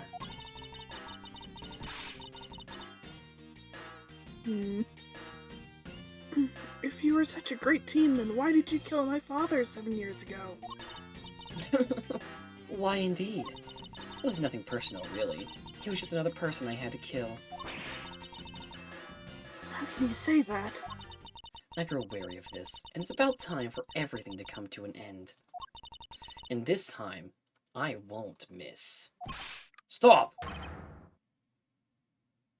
You? Kay!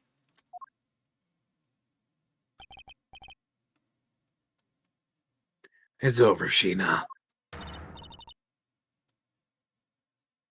Your leg. Hmm. Oh. That's in a bad place for that. Yep. Lang. Huh. So Bad was fully prepared to kill her. Yep. Yep.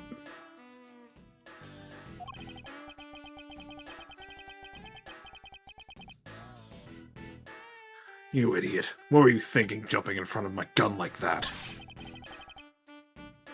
What are you risking your life for? I'm sorry, Detective Bad, but no matter what sort of past she may have had,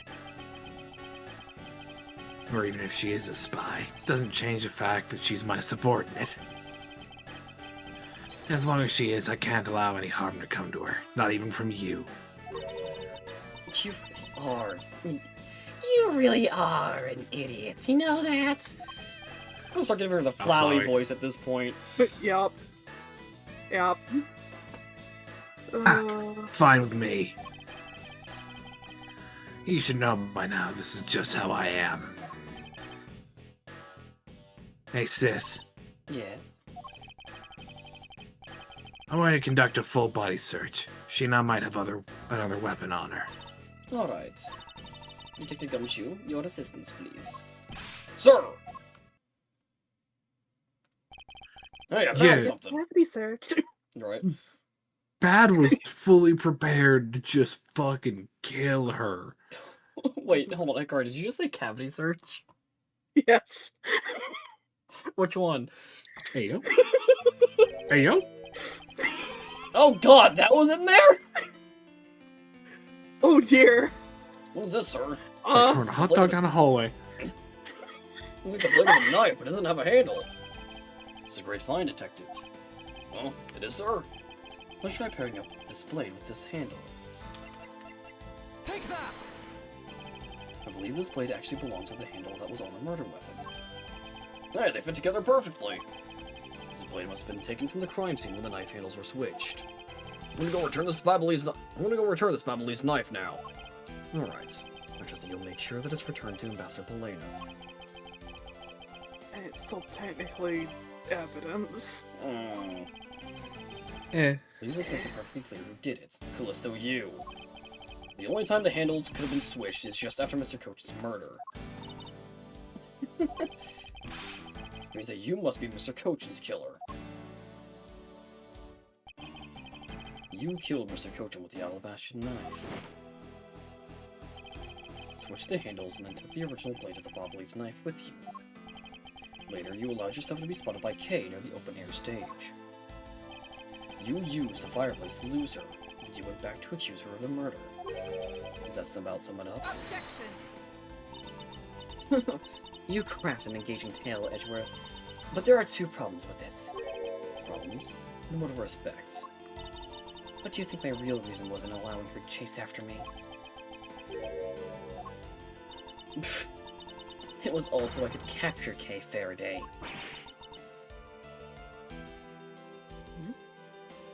What? When I saw you using the device at Gatewater Land, I knew right away that you were Byrne Faraday's daughter. No shit. It's almost like she's said her name. Right? Mm-hmm. I became curious, so I researched a little into your background. That's how I found out that you were on the trail of the Yatagarasu. So that's why you tried to pin Mr. Kitchen's murder on me. Yes, I knew you would show up at this embassy tonight. So I thought to use you, but pinning the murder on you wasn't my only goal. You had another?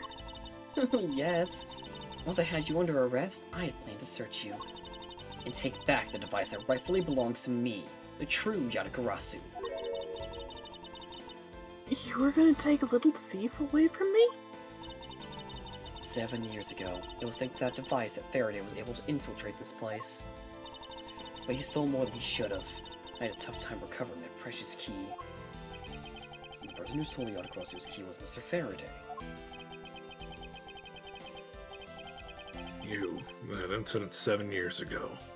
What's the catalyst behind it? In the eyes of the smuggling ring, the Yatagarasu was becoming a bit of a problem. It wasn't an especially pleasant assignment. Why? Why did you become a member of the Yatagarasu? Why? There is no why. I was destined to betray everyone from the very beginning. Beginning? What is that supposed to mean? The person I take orders from hasn't changed. Even now, to this day. Does this mean the leader of the smuggling ring wasn't Mr. Cochin? Then the real leader is still out there pulling the strings. You done asking what you need to know? Because if so, we should probably get going. My leg hurts. I need to go see a medic. And you're going to tell me everything you did tonight. You understand, Sheena? I guess I should tell you then that I was the one who set the Bobley's embassy on fire. Why Both did you times? do that? Do what? Both times? Well, I think the second time was, as they mentioned, just embers. Mm-hmm. I figured. I was just joking. Oh, I mean, With well, that. technically, yes. I suppose it was to destroy all evidence of the counterfeit bills.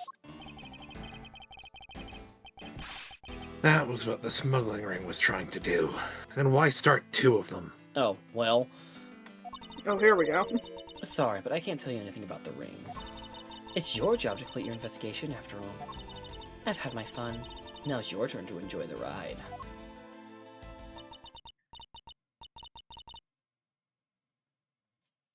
Hmm. Wait, I mean Miss Sheena. Yes. When I fell to the floor earlier, these fell at my feet. What about them? They're such pretty hair sticks that I thought, well, that I should return them to you. You can have them. They're of no use to me anymore.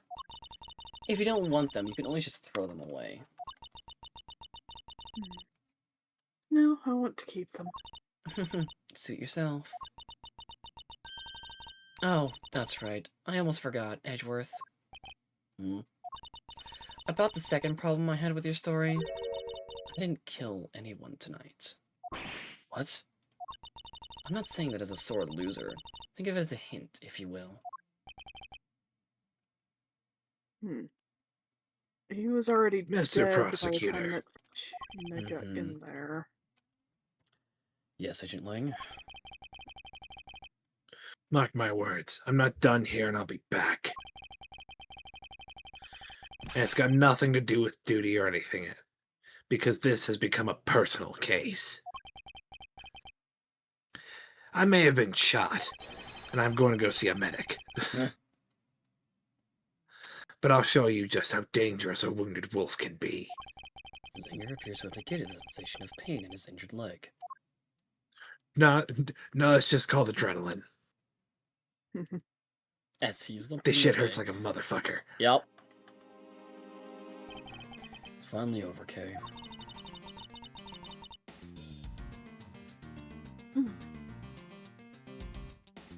I feel like I've peered into her heart a little, you know. It's so cold and dark and incredibly lonely. The person who was giving her all of these commands, the one who thought my father was a problem to be removed. That person is the real ringleader behind the smuggling ring. Mr. Edgeworth, I have a favor to ask. Can you hold on to these hair sticks for me? They're really pretty, just like the ones they were selling for the Jammin' Ninja show. But until this Because case they're the is same over, ones. But until this case is over, I don't think I can look at them without being overcome. Understand. I'll take good care of them for you. It's a bit of soil stuck on the ends of these sticks. Hmm.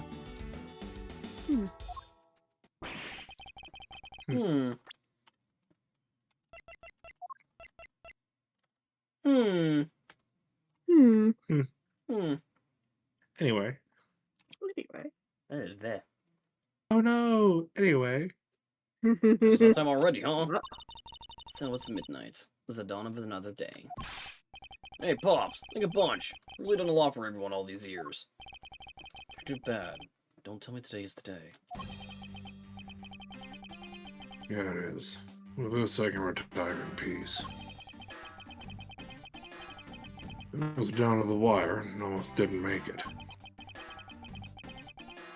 But we did it. Solved everything. That's just it. We haven't solved everything yet. The ringleader of the smuggling ring, you, Yatagrasu, were chasing after.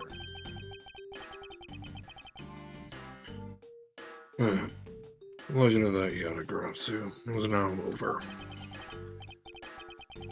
Mr. Edgeworth, a bit of logic earlier. It was brilliant. I feel like I can leave it all in your hands. Counting on you.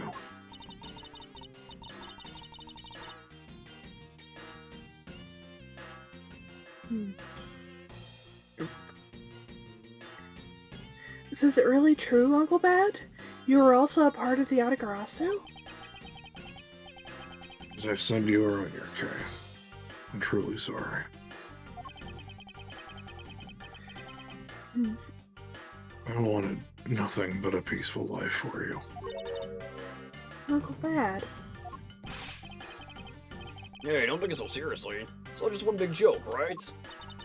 Unfortunately, it isn't. Oh, come on, sir. She's thinking of my chain, isn't she, Mr. Edgeworth? Too bad. Wait, no. You are no longer a detective. Mr. Bad, I'd like to ask you about the Yodagarasu. Not you too, Mr. Edgeworth. Mr. Edgeworth. Here, she gave these back to you. These are the pages from my KGA case files that the Yodagarasu stole from my office. Wait, what? Mr. Edgeworth, I must apologize for last night. Mm. So the Yodagarasu who stole into my room was you, was it? Wait, that means... What? Tell me it's not true. That's too insane for me to believe, sir. It's true, I love- even if it's not something you want to hear. Gotta love that this has all been happening over like 2 days. Yeah. Yup. Yup. The KGA incident was a very emotionally trying case. We stood in that courtroom, Faraday as the prosecutor, I as the lead detective. Faraday had evidence in his possession that would prove the defendant guilty. However, because it was stolen, the defendant was found innocent. He was the elder sister of the victim in the case. When the defendant was pronounced not guilty, she let out this great wail. That's when we realized there was a limit to what the law could do. The way to bring someone like that to justice was to do so outside of the courts. That's why we killed him. That's what we thought at the time. That's how we formed the Yodagarasu, and vowed to bring light to any dirty dealings companies had with the ring. Including companies that dealt with the Amano Group. Mr. Amano's conglomerates. We called ourselves the Yodagarasu and flexed our collective muscle. We exposed all sorts of shady dealings as a warning to the business world as a whole. By doing that, we were able to stop the higher-ups from covering things up. And then it was finally time. We finally arrived at the moment when we'd find out the ringleader's true identity. It was then that you literally stabbed us in the heart. And Faraday, he died for it.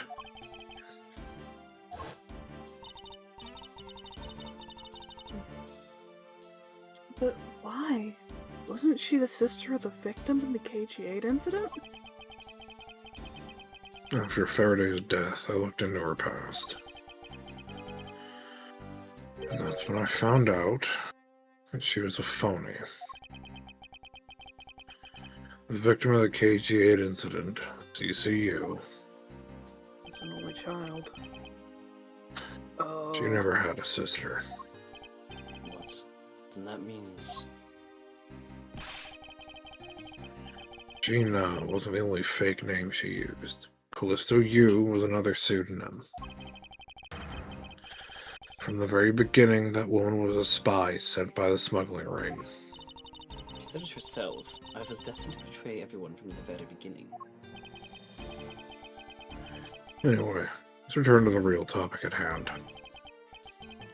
Mr. Edgeworth, this trump card that we stuck onto this page of the case file, use it wisely. Trump card?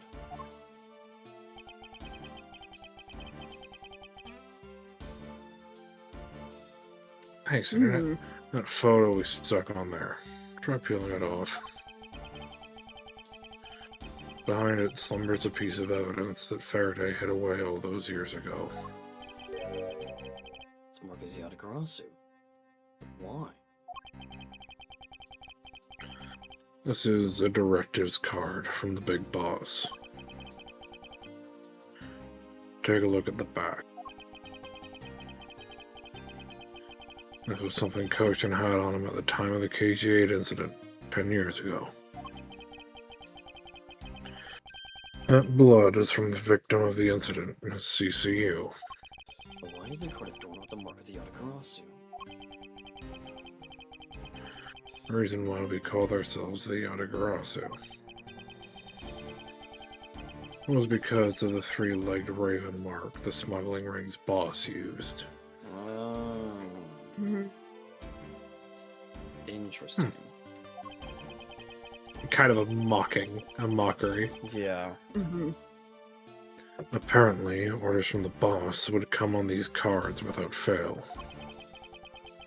The person who received the order was supposed to burn it immediately after reading it. And apparently it burns a bright green flame when set ablaze. Mm. You mean the cards were written in Bobbly's ink? The fact the card that coaching was sent made it into Faraday's hand at all is nothing short of a miracle. We decided that whenever we stole anything, we'd send a card along with it to the police.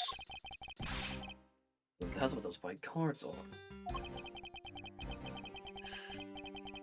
Great thief that used the mark that only those within the ring would know. It was our message to the ringleader that we were only a few steps behind. Hmm.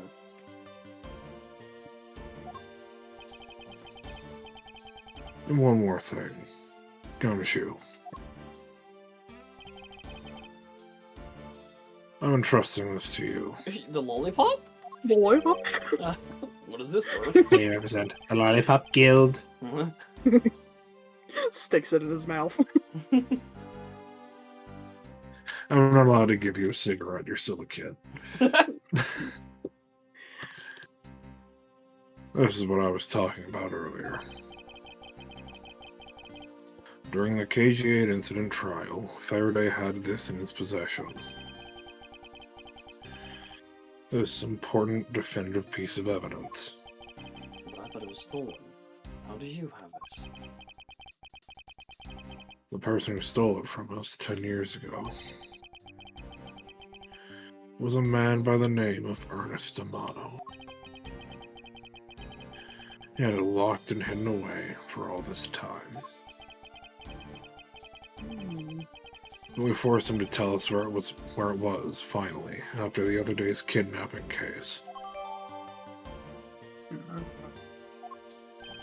This video. Come any closer. I'm warning you! The same video as the one Mr. Portsman was trying to conceal from me. Yeah, it seemed that even he was caught up in the ring's web. Amano was preparing to take on the boss someday. And the video was his insurance.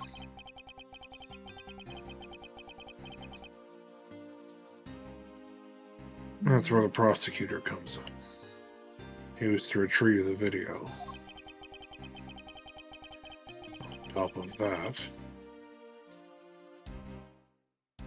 Hey, Internet, I'd love if you could just fucking buffer, please. He was apparently instructed to sneak into your office and steal the trump card. You saw it for yourself, right?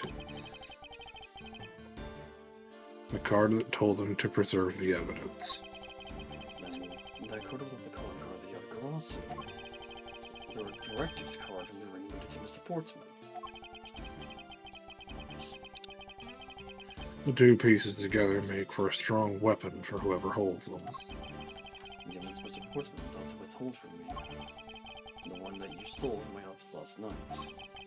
Both pieces are illegal. For me to use either one is... Whether you use them or not is up to you. But they'll be of help to you when you take on someone who's above the law. It's possible that those could not be brought to the court that Mr. Faraday spoke of. Detective Bad, there is no limit to the law, but it's the people who determine the limits to them. You would still insist that, even now. You really are something else. I'll leave the rest in your hands. Now then, Detective Gumshoe, handcuffs. It's time to lock up the last remaining member of the Yatagarasu. Technically, he can only be tried for breaking into Edgeworth's office at this point. Yeah. Yeah. Pops. Don't ever lose your detective spirit. Pops, what is happening? This isn't justice. Like I always told you, don't get emotionally involved. Now, let's go. Yes, sir.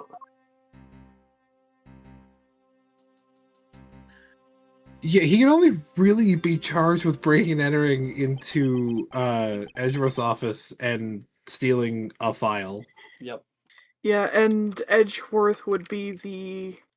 Well, yeah, because Edgeworth would be the one that would have to frickin' hold him accountable for that.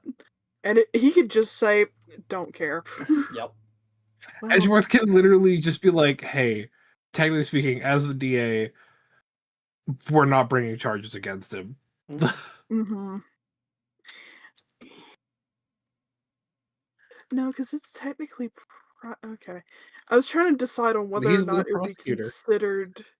Yeah, no, I was trying to consider whether or not it would be technically stealing from the state or from the courts, but technically, because prosecutors are individuals, I'm fairly certain. Yeah, and even then, he was acting to preserve evidence. Yep. True. Evidence in a case that's closed, sure, and has been closed for a while, but regardless, Yeah. theoretically, Edgeworth could just be like, we're not pressing charges. Yeah. Is this really the end of a legend? To be continued! Oh boy. So, who do you guys think is, the ringleader? Based on the fact that I have played this game once before and I vaguely remember something about a certain character, and what they just mentioned kind of solidifies my theory, I've got a pretty good guess. What do you think, Vidak? I think y'all have a habit of making me play the overarching villain at the end of the stories. I wonder why. You play them so well. I wonder why. I'm being typecasted again. You play them so well. Hey, fun fact. Welcome back. Fun fact, Hey! Welcome back. Fun fact friend! Well, the episode's investigations too was so complicated. The locals. Oh yeah, making it earned. Oh. Yep. The locals had to create an internal chart to make it make sense. Oh no, that was. Yeah, I think you mentioned that. No. They before. mentioned that they had to they had to like redo an entire Rewrite it. case for localization. Oh, Yeah, right. they had to rewrite an entire case for localization. That's fine. I'll take it. I'll take a redone fun fact. Fun facts are fun facts. Well, it's not redone. Oh, It is yeah. still technically different. Or a similar fun fact. Yep. Either way, fun. They're fun facts. Yeah. Fun facts are fun. Yeah. Also, welcome back. Ah! It's good to see you again. Yeah. So we have one more checkpoint. Because I believe there's two Welcome for back. there's one for beginning, two for middle, and then one for ladder. I think so, I yeah. Or something like that. Yeah, we're in the end game, I think. Yeah, we're in the second to last Yes. stretch. Yes. The last one does take a while, though. Yeah. So I'll try to get to the Um, next checkpoint and stop there. Fair. Yeah. In fact, K Fairy's name was probably chosen for the rhyme. In Japanese, also rhymes. Yeah. That's cool. It is fun to say. Yeah. So now we know who the Yatagarasu really is. We were just discussing the legality of arresting Detective Bad for being the Yatagarasu when I mean, by I'm- technicality, it'd be more than just Edgeworth's office. He'd probably be tried for tampering No. with evidence and no, What- but that leads to a what's the statute of statute of- limitations issue. Yeah, what is the statute of limitations? Oh god. Because I do remember there is a case in the next one that brings it up, but Oh I don't God. remember how much. Yeah. Murders are Yeah, given I a mean, 15-year time limit. Thefts are given 7. Okay. Cases that are considered solved are much harder. Mm-hmm. Cases considered solved are given a much stricter time limit of 2 years before evidence transferal begins, and they can no longer be reopened. Okay. For all intents and purposes, the only crime that Bad can be charged for. He did also, yeah, but he didn't Yeah. really do like He didn't much of fire. anything outside of that. He didn't Yeah. fire. He just said, "Hey, stay, like, don't turn around," Mm-hmm. and left. Yep. The worst he could be charged with is breaking and entering and Yep. petty theft at worst. Yep. Tampering with evidence, it was no longer evidence in an active case. He couldn't really be tampering with it. Well, if I'm not anything, saying he was tampering with preserving the evidence evidence for- because of Portsman. I wasn't really saying for that specific case. I'm more so meaning the Yatagarasu as a whole. Oh, yeah.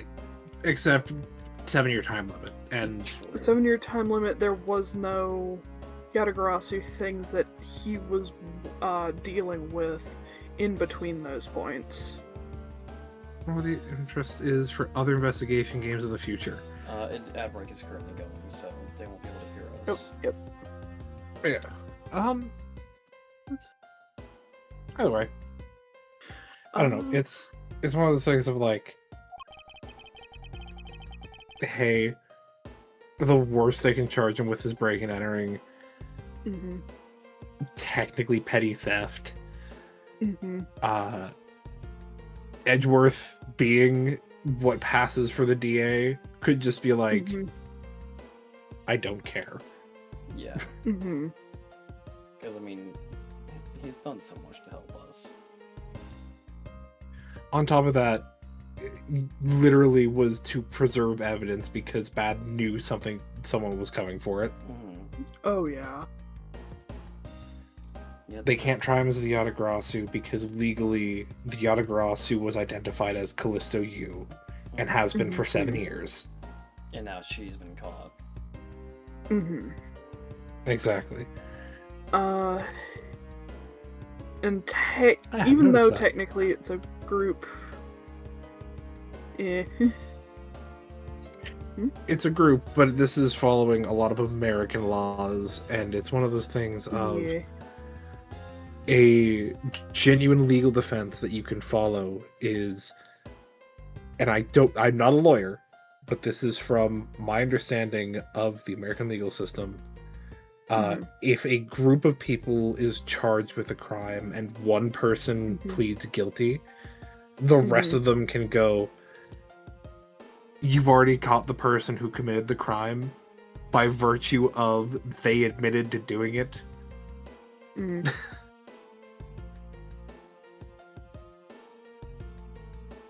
Fair. Yeah, fair.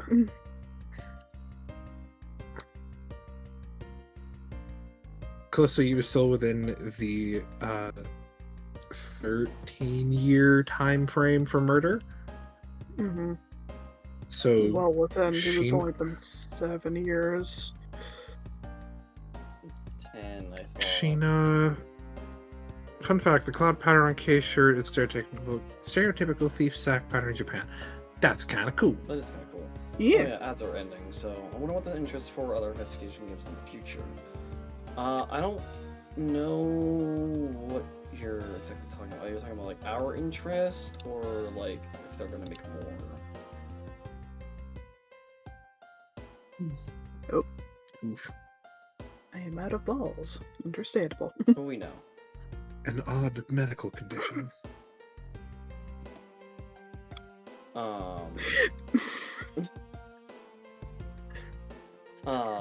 If you're talking about our interest, I definitely am going to play the second investigation game after this.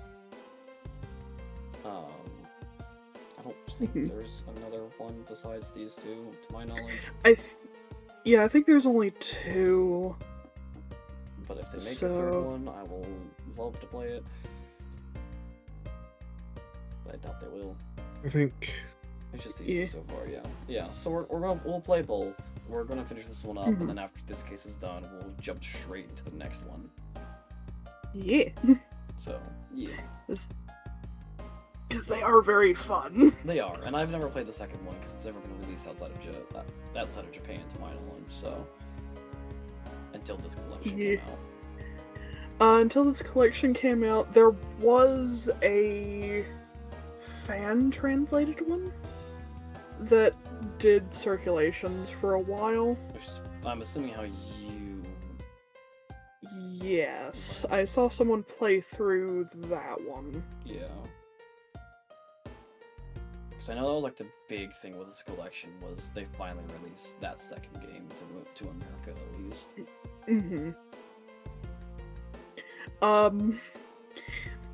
So the person, I will say this,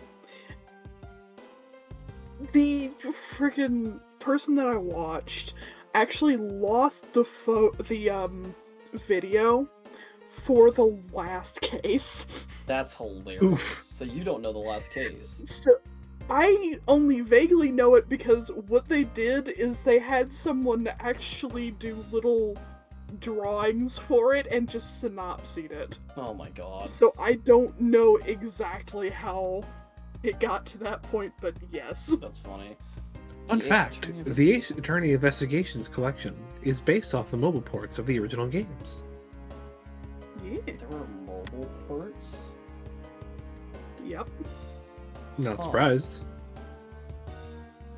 Interesting. And yet there remains much to this case that needs to be resolved. Why has the weapons cross country lines, for example? The two countries have incredibly strict security systems and entry procedures. Short of a miracle, it's impossible for someone to have smuggled them in. Smuggling them in, we will need to open a new line of investigation in just this aspect alone. Mobile was one of the first modern platforms to get a port. You ever heard of Nexon? I have not. Before we do, I'd like to go through my evidence once more. Unnecessary evidence has been removed. Remaining evidence has been rearranged. Okay, so let's see what we have now. We still have 3 pages. Still have the prosecutor's badge. Of course. Because of course. We have the empathy guide, the body, the knife, key, the statue, paper document regarding smuggling, the bills, Counterfeit. the flowers, because we've done nothing with that yet, the mask's notes, other statutes, spear, dogs, pick, fountain spouts, the photo, fires, the wire, fireplace wall. Next one is a Korean company that also operates with Japan. It was a Korean translation for the Ace Attorney trilogy for next mobile port phones sometime in the 2000s. Oh, okay. The trump card, which we don't know what it says because we don't speak that. Yeah. Thank you. This, which is just the KG8 incident. Hello. Hello. Most Ah. likely. Oh, right, yeah, because he had Yeah. the... Yeah. He got it, gave it to Amano, Which line is that? These and versions? Amano hid Yeah. it. Which sign is that these versions are lost media and 0 have been recovered. Only videos and sound bites are left of their existence.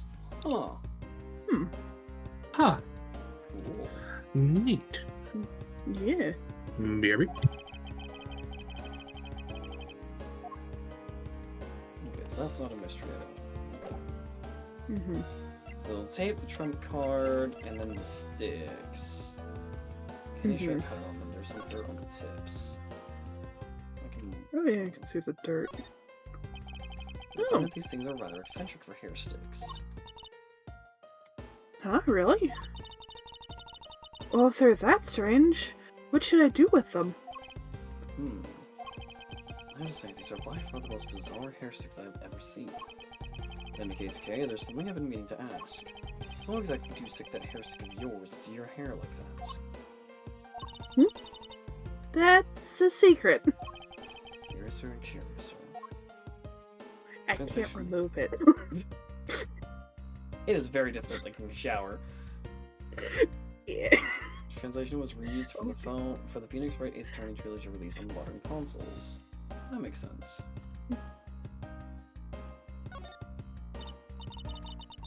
Hey, that looks... Hey, look at that. Hey, take a look at this, Mr. Edgeworth. There's dirt on here. It's totally ruining the beauty of the hair stick. I suppose. Why is there dirt stuck on the end of a hair stick in the first place?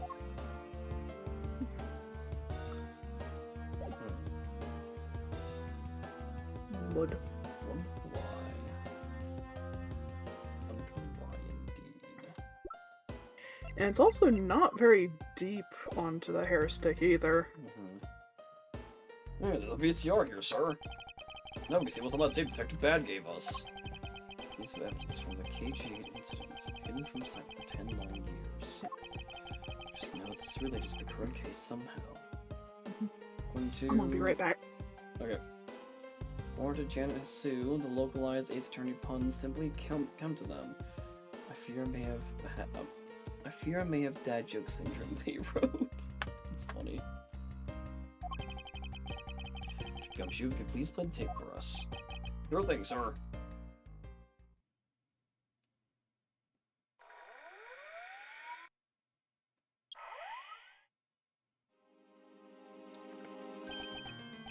This man coaching. He just walks in with, what is that, a knife? A knife and the card. And not concealing it at all. He's holding a knife in his hand. This looks like footage from a security camera as the entrance of an apartment building. Apartment building? How'd you figure that? Unlike you, I actually read the summary file as the KG8 incident.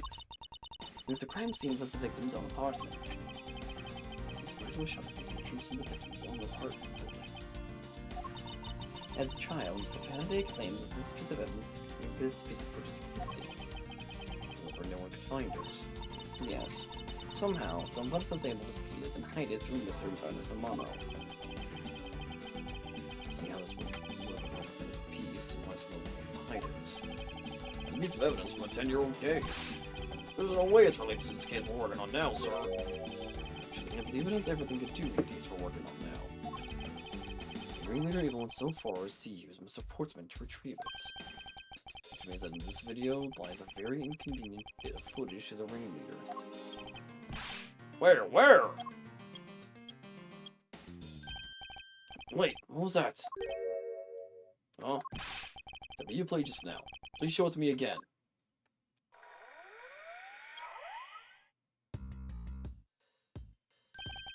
This card. This is something we cannot overlook. Oh, hold on. Let me sit up. Is that Manny? Oh, that's Manny talking to someone. Hey, that's the Cadopian embassy flags. Hold on a sec. What was that, sir? Look here, Detective Gumshoe. Take that! This is the national flag of the Principality of Cadopia. Because it has a national flag on it, we know this to be an official government car. But the question we should be asking ourselves is, what was the government card doing there? Oh boy. Yeah, I'm just gonna wait for the other two to come back. I'm doing too many voices as it is. I need them. We're gonna wait until they get back. How's it going, peeps? You doing okay?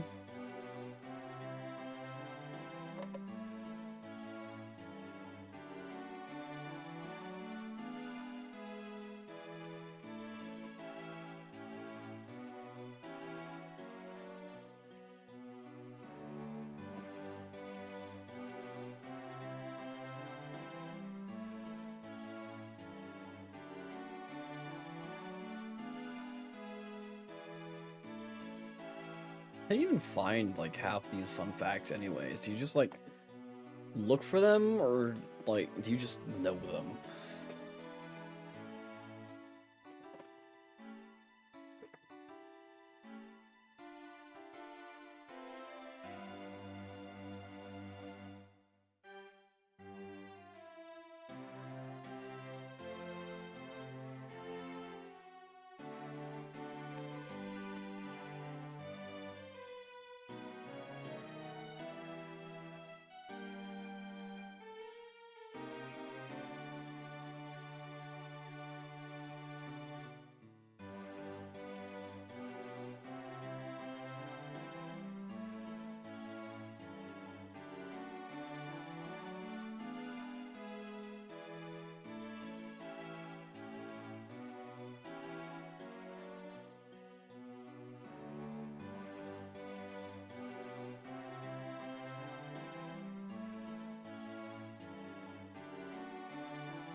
Apparently translators are rarely in contact with dubbers. Who knew?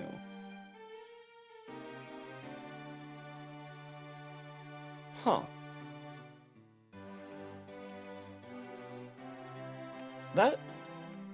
I'm not gonna lie, I thought, like, translators and, like, dubbers for animes were just translators. I didn't realize they were two separate people.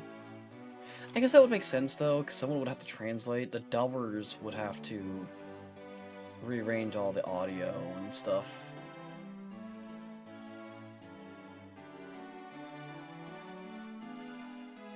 Or maybe... oh no, that... Wait, hold on, I'm stupid. No, dubbers would be the VAs, right? The English VAs, or am I... I'm thinking about this wrong, aren't I?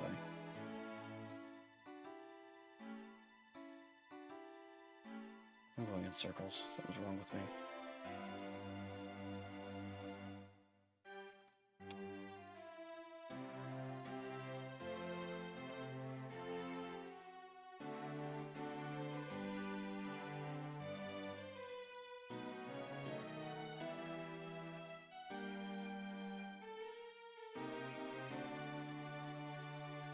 You are right, dubbers are the VAs. Okay.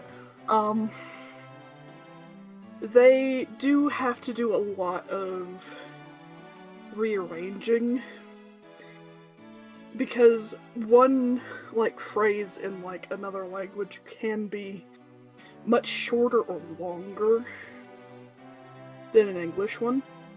Yeah. So they have to be able to fit it. And also, if there is, like, a lot of mouth movement, they have to fit it to that as well. Yeah, that makes sense.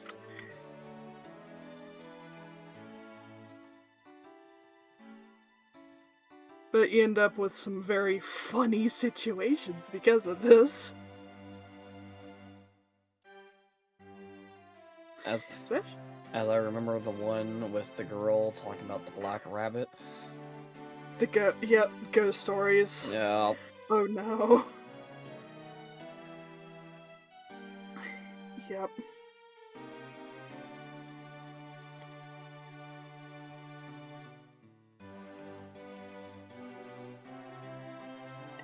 Yeah, the fact that that's the official dub of that is hilarious. It's not because you're a rabbit. It's because you're black. Like, Jesus Christ. Yep. It's like, I kind of want to watch it to know the flipping context, but at the same time, I'm fine not because it's funnier that way. Yeah.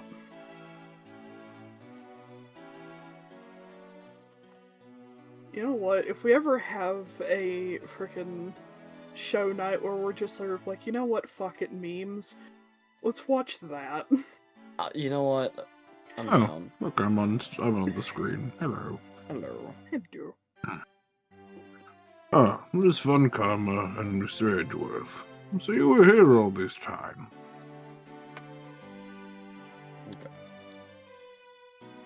Your man I'm is just here. going to go right into it because there's a lot of things. God, my walk cycle's weird.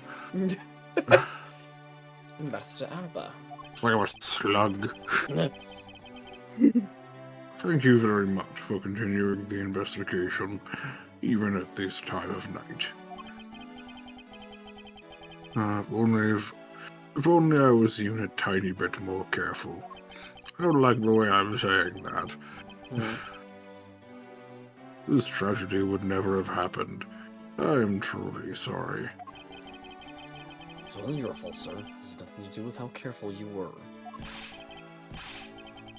You idiot quackers. You couldn't chase after a simple thief. Now then, let's get down to the real reason why I came looking for the two of you. I would like you to put the investigation on hold for a while. Can you do that?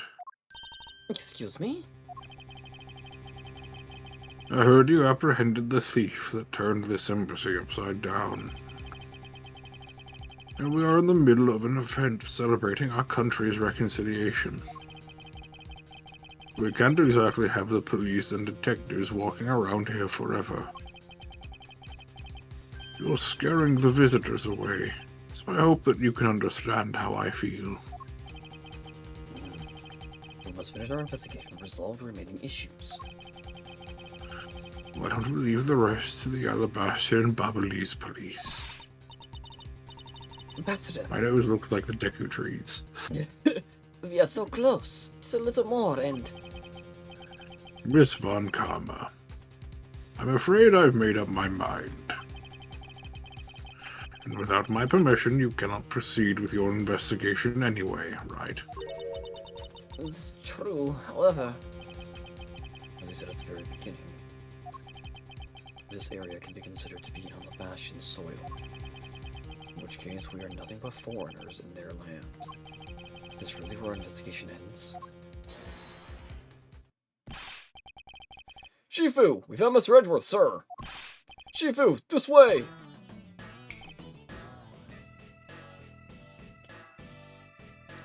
Yo! God, my glasses look fucking dumb. Agent Lang, get back on the scene rather quickly.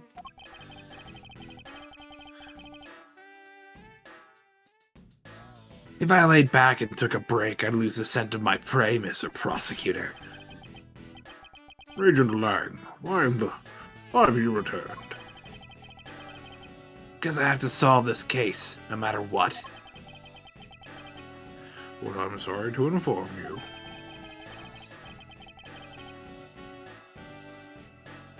Buffering. And don't take this the wrong way. I don't suspect you personally.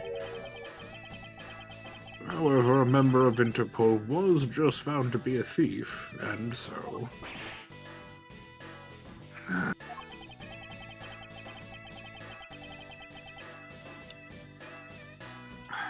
Under these circumstances, I wish to put your investigation on hold.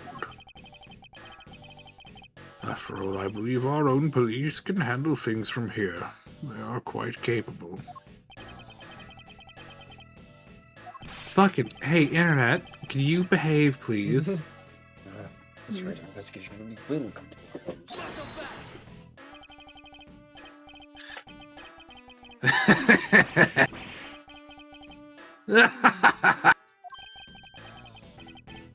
Ambassador Alba, I get it now. I really do. Oh, I'm very glad you understand how I feel. No, not that. What I was talking about is... Fucking... I know who the killer is behind tonight's murder. You. Fuck. Why is it buffering in it? What's going on? It's It fine just on my keeps, end. like, stuck. It's just my end. Give me a minute. Okay. Oh, alright. It... Hmm. Yeah, it's just my end. Alright. No? The killer? Do you really mean that, Agent Lang? Wolves don't lie. Except for when they do. Yep. Then who is it?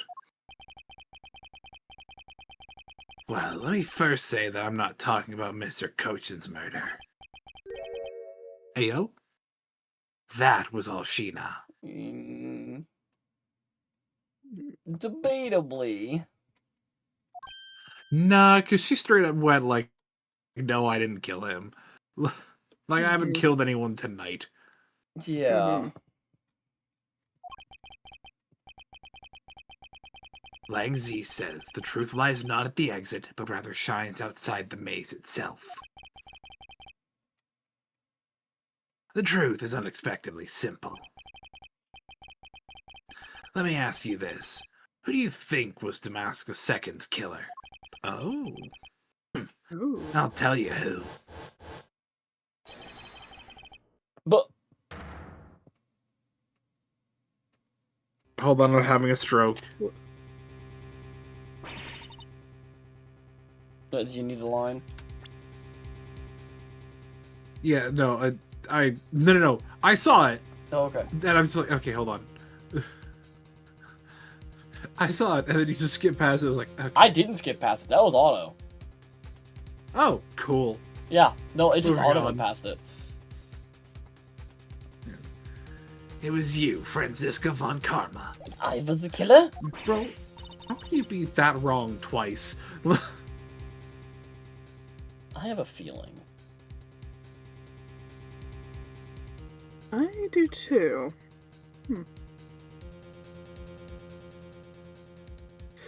Hey, wait, but that's impossible.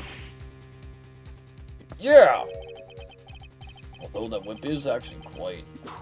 Yeah! Hold your tongue. Yeah, Is that shut new up. Christopher remark you were about to make? Agent Lang, are you seriously accusing her of murder?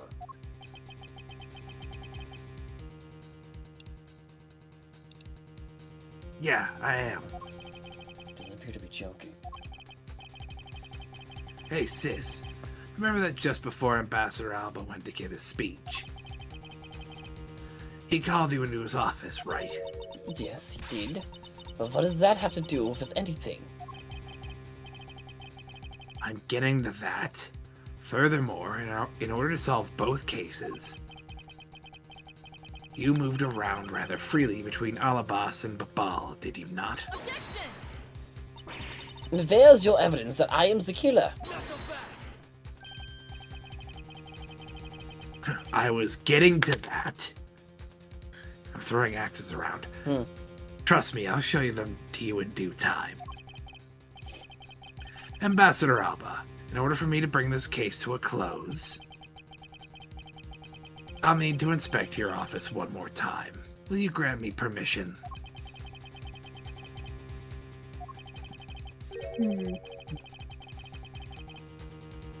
With things as they are, I suppose I don't have much of a choice, do I? Good. Let's move out. Oh, and don't even think about running away, sis. My pack will be keeping a close eye on you. You can bet your bottom dollar on that. See what he's doing. Mm-hmm. As if I've had to have any reason to flee. Just so we're very clear, your logic had better be sound. Because I'll accept nothing short of a perfect explanation. Seems rather upset. Not that I blame her. I expected you'd accept no less.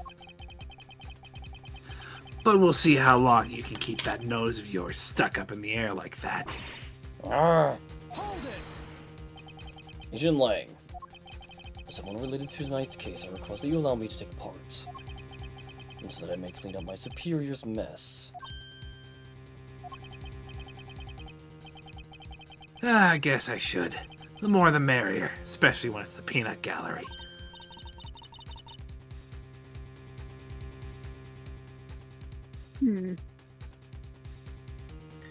Clever. Oh, in that case, I want to join in too. I still haven't seen what it looks like in Alabast yet. Look, hey, you gotta let me in too, pal. Consider running do nothing when Miss Von Karma's in trouble? Hey, Yummy, let's have a competition who can to see who can save her first, okay? Okay, I'll take you up on that. Oh yeah, we'll fire up and raring to go. As the detective, I don't believe this is something you're supposed to be excited over. Sounds like this is gonna get real interesting. Ambassador Alba, I'll be bringing these kids along for the ride. Very well. But I'd like you to keep in mind that this will be your last chance. I'll have this whole mess cleaned up before you know it. Now let's go.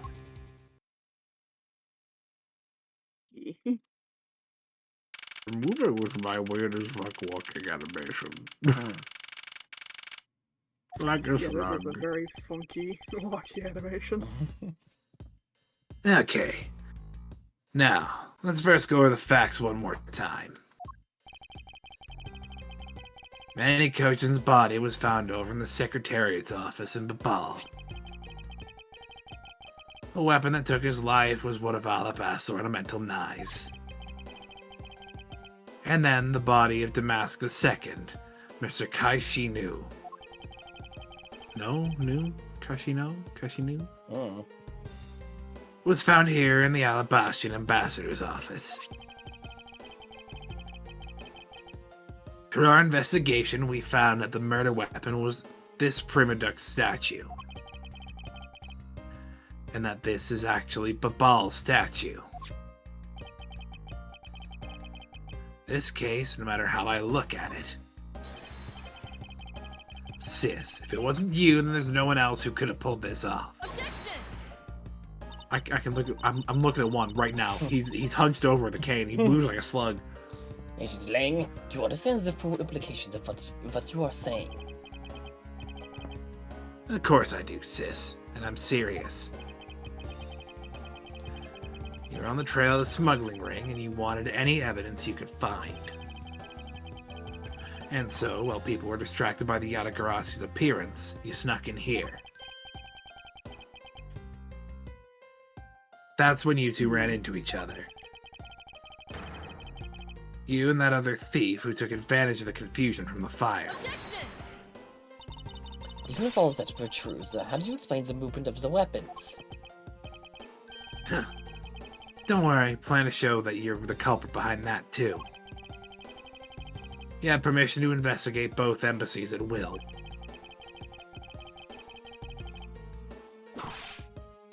No. With that kind of... Jesus. With that kind of free reign, you could have easily taken the weapons across country lines.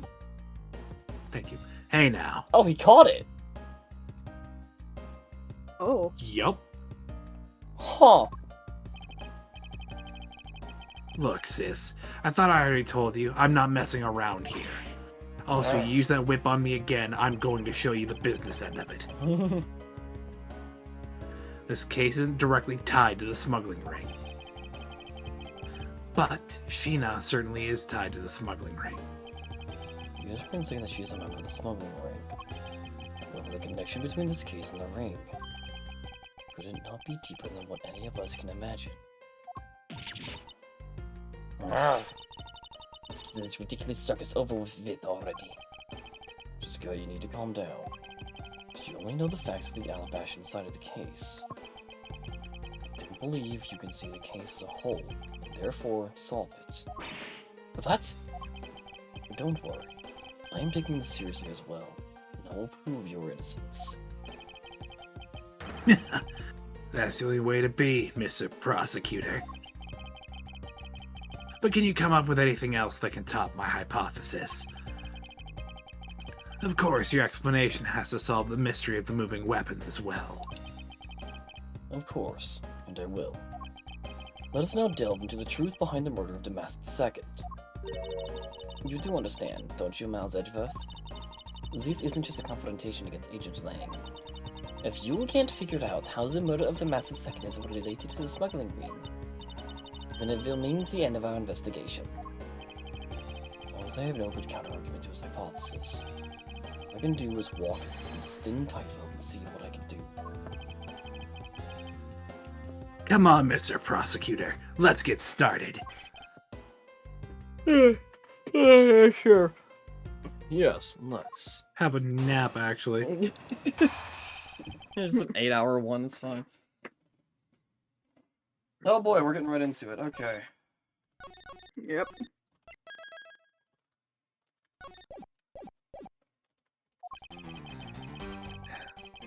One of Alabas' knives was used in Babal to murder Mr. Cochin. Cochin. Yeah. And the murder weapon in the killing of Damask II is Babal's Primaduct statue. Somehow, these two objects were able to penetrate the two countries' impenetrable security. The only one who traversed the two countries just before and after the crimes was you. And not Callisto you with the whip. So as long as I can explain how the weapons moved about, Francisco will remain a suspect. You got it, Mr. Prosecutor.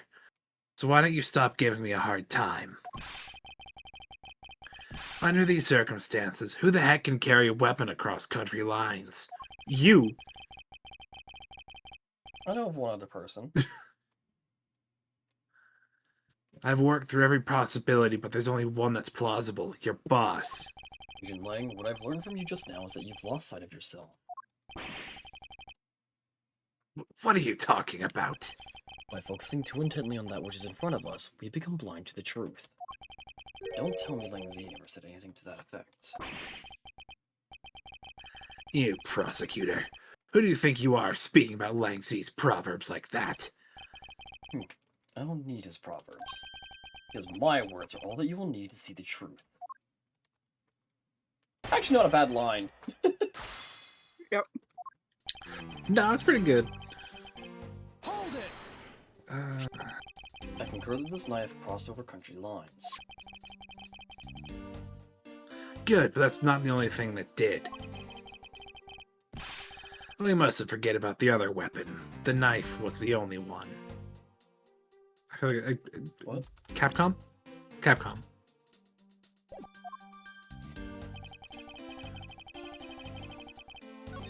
No, shoot. No, go back.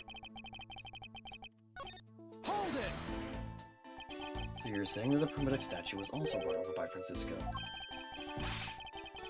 Like I told you before, it's the only way it makes sense. Hold it! Doesn't just make sense, makes dollars, actually. How exactly did she bring it over? I haven't figured that out yet. It's a rather weak statement, considering how sure you are.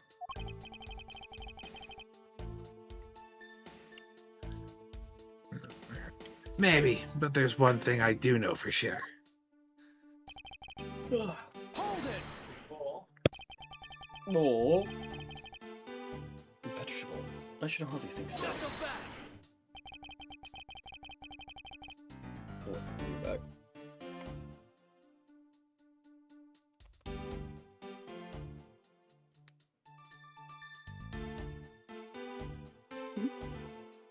Oh, someone called. Sorry, No, you're good. Dad talking.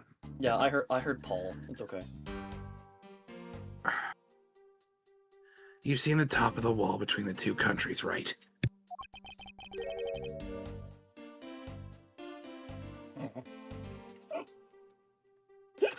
Who in the world could cross over that? Sorry, I'm getting talked to from our people. God, I feel that though.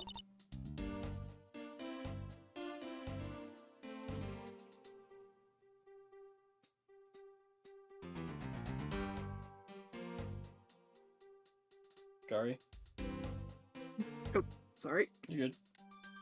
Yeah, not even I could climb over that thing with all that barbed wire.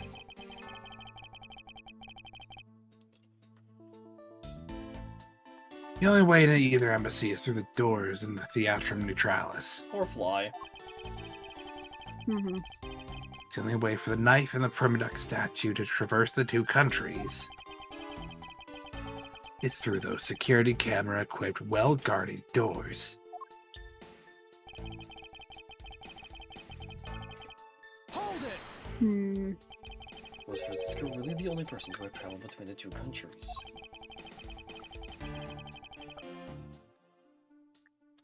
According to the guards at both doors, she's the only one to go back and forth.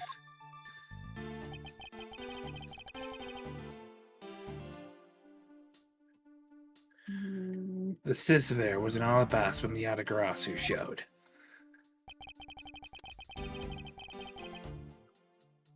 He's the only person that did. And then, just before you guys found Mr. Koshin's body, she entered Babal. I think we can assume that's when she brought the knife into Babal. Objection! And how do you explain the permanent statue? I haven't quite figured that out yet.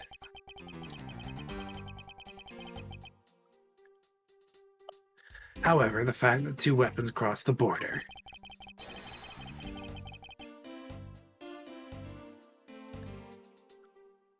proves that the killer must have also traveled across the country lines. The only things across the border are the primitive statue and the knife. You'd hardly think that those are the only two items, Agent Lang.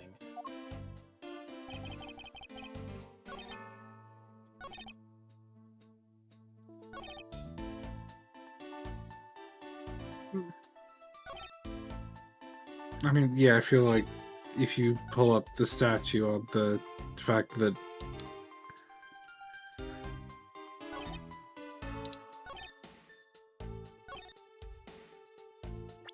Well, there's a couple things here. Besides the knife and Babal's primitive statue, Mm-hmm. Alabas statue came to Babal, which is obvious. That can kind of go in line with the other primitive statue. Mm-hmm. The only other thing that I can think of that technically went across the border is the pig. Mm-hmm. Well, okay. To be honest, I think we even found... then, No, we didn't find that in Alabas. It was given to us by Kay, wasn't it? it was given to Yeah. it was given by Kay. Okay, so I never mind. think it's gonna be the statues. It's got to be the statues. The only other...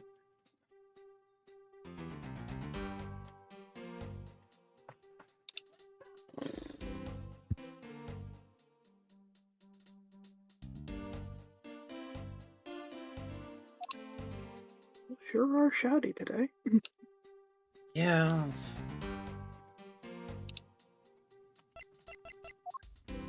Talking to my uncle because he likes jumping in place, shaking the whole house.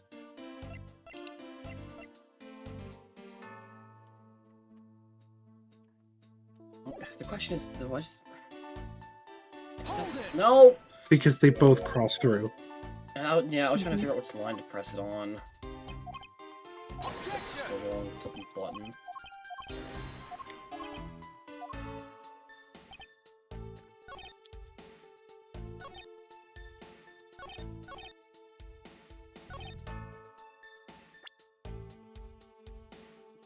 I think it is because he's miscounting how many items traversed.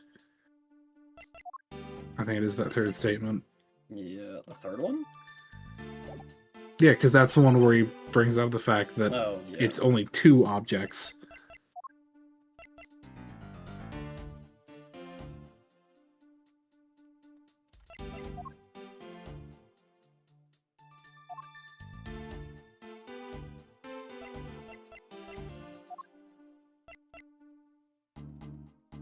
Objection! Yep, okay. Agent Lang, those 2 items are not the only 2 to cross the border tonight. No. Damas II was killed with Babal's Primrose statue, yes. But if that's the case, then tell me, where did Alabast's Primrose statue go? To Babal. Precisely. If the 2 statues really were switched, then this means that both statues were smuggled across the border at some point. Which means that a total of 3 items were smuggled across the embassies. I guess so. But you know what? Doesn't matter the number of items, only that the sis is the only one who could have done it. He's the only person who went back and forth between Alabast and Babal is her. Is that really true? Was there no one else who traveled between the 2 countries? Actually, there was definitely another person. One who paid a visit to both sides of the wall. Objection! Was that really so, Agent Lang? What a lousy time to try and bluff your way out of this. I checked out what the guards said along with the security camera's footage.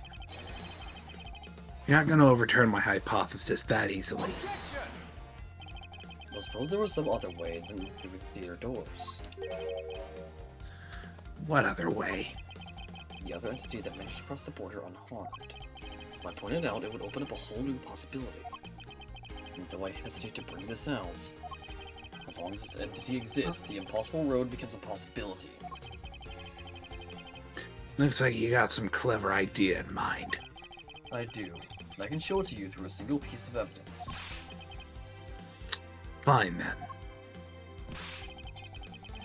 Let's see this piece of evidence that'll show me this other route.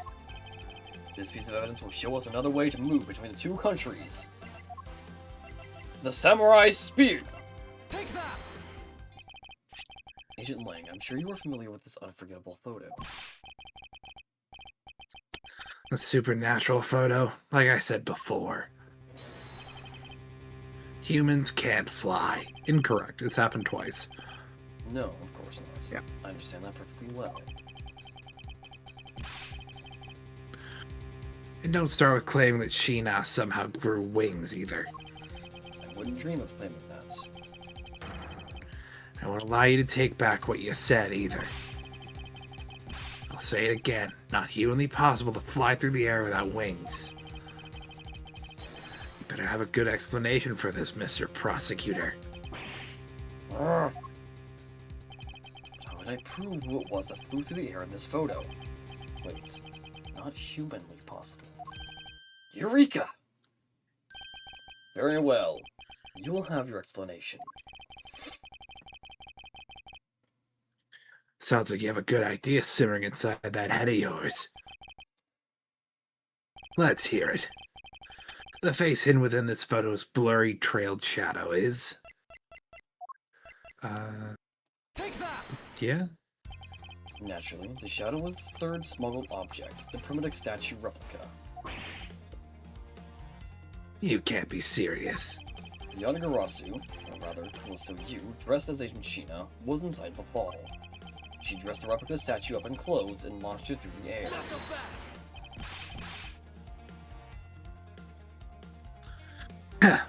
Mr. Prosecutor.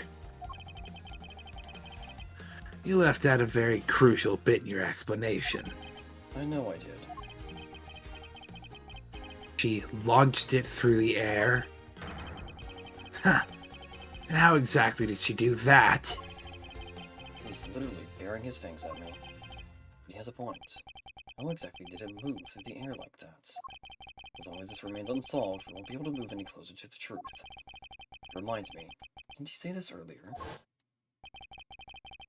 Hey, sis.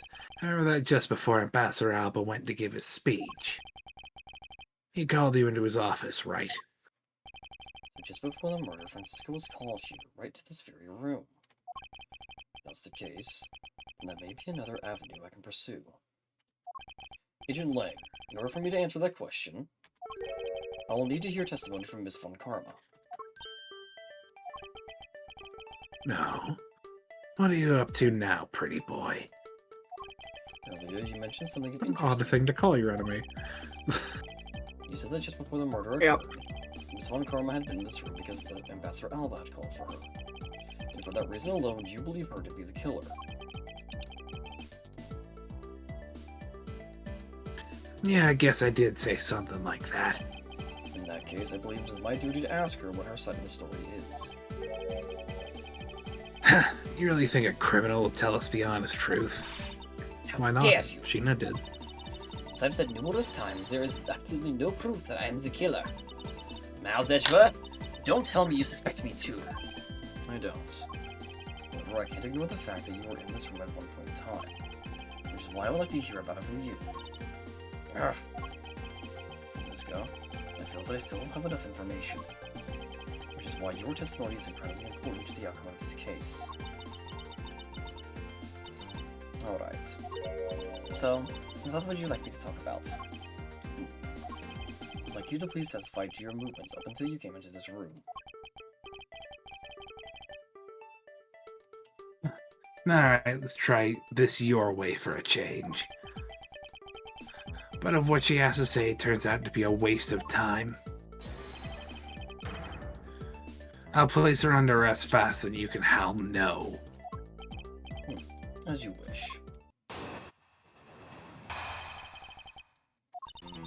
As I said earlier, I was assigned to guard duty in the Alabastian embassy.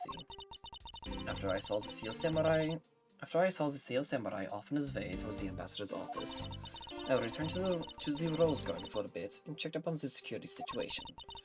After all the preparations were in place, I was called back by Ambassador Alba to his office. Francisco, I want to make this clear from the very beginning. So what I wish to confirm is that the only time span in which you were in this office was before the murder occurred. Is that correct? Yes, of course. I see. Oh, excuse me. For now, the only way that they can see for us to break out of the situation. Ask Francisca about her testimony in more detail. Boy.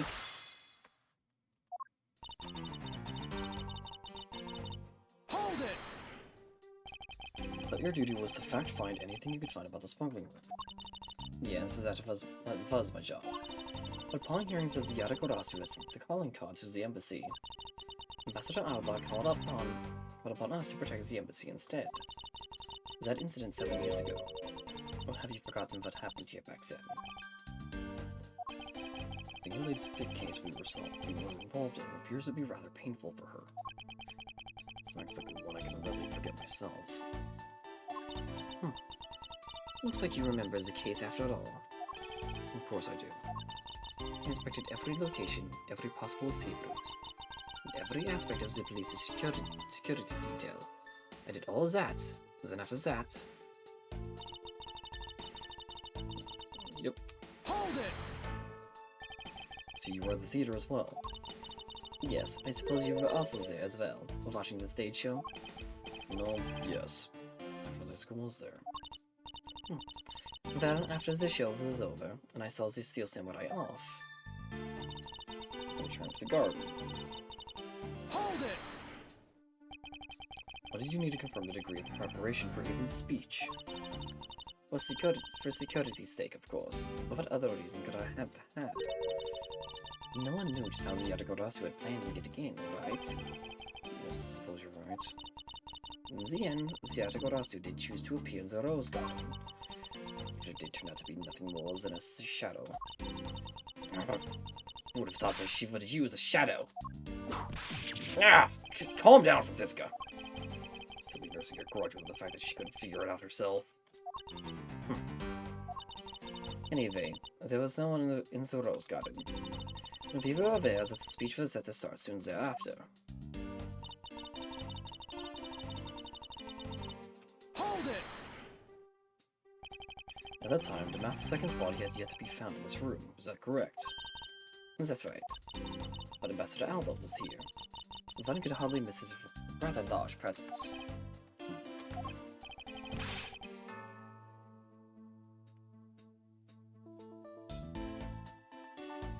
Okay, we'll do assume Vedek's AFK. Yeah.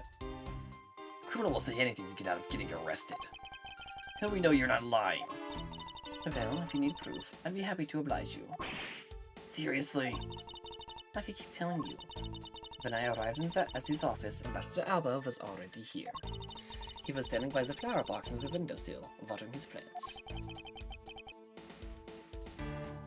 Oh, I could attest to that. I remember speaking with a lovely lady around that time here in my office. Alright then. Add that statement to your testimony, and let's hear some details.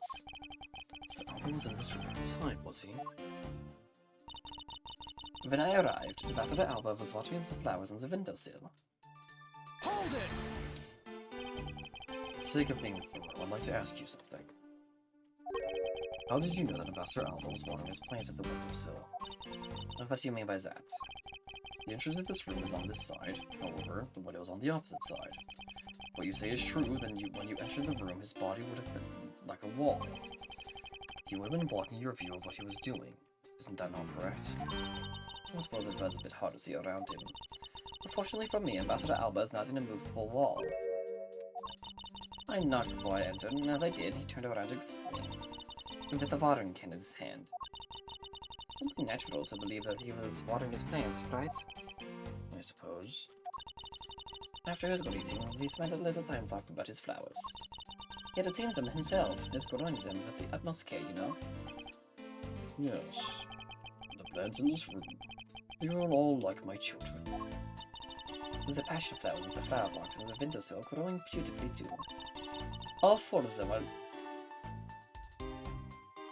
Hello.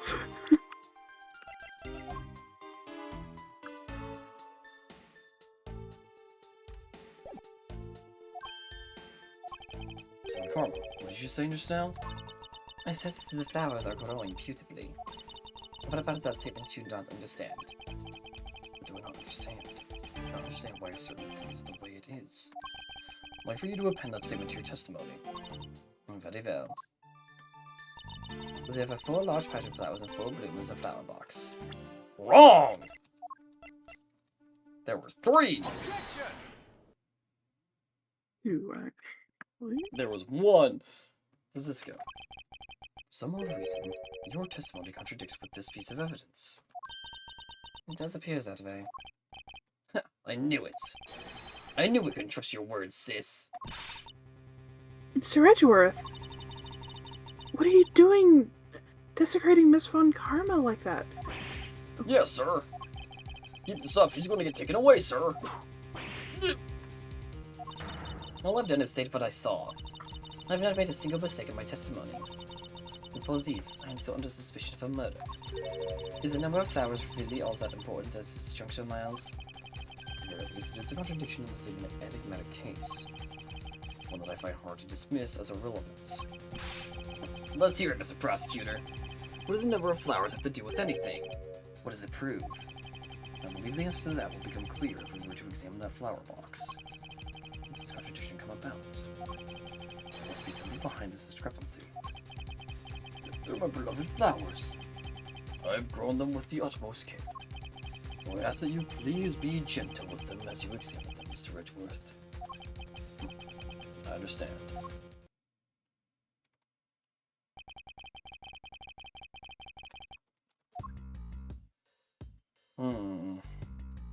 Well, okay. It has a rather robust design.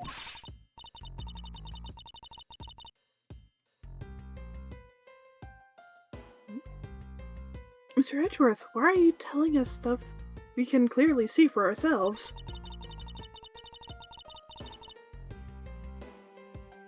Plus, if you keep wasting time talking about that, Miss Von Karma's gonna get arrested. Yeah, she'll be fine. She'll whip her way out.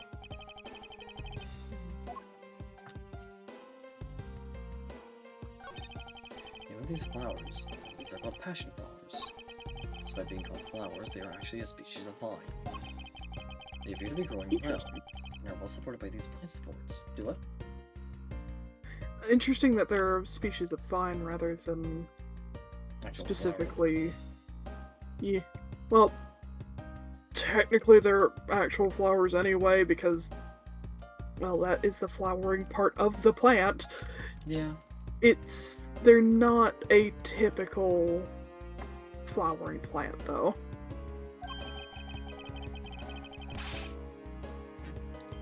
Alright, look at it. Looks like there are only two here to me. You realize, don't you, sis? Your little lie has failed you. How's that that? Hurry up and shut the man up from me already. We'll only need to use some evidence to shut him up, won't I?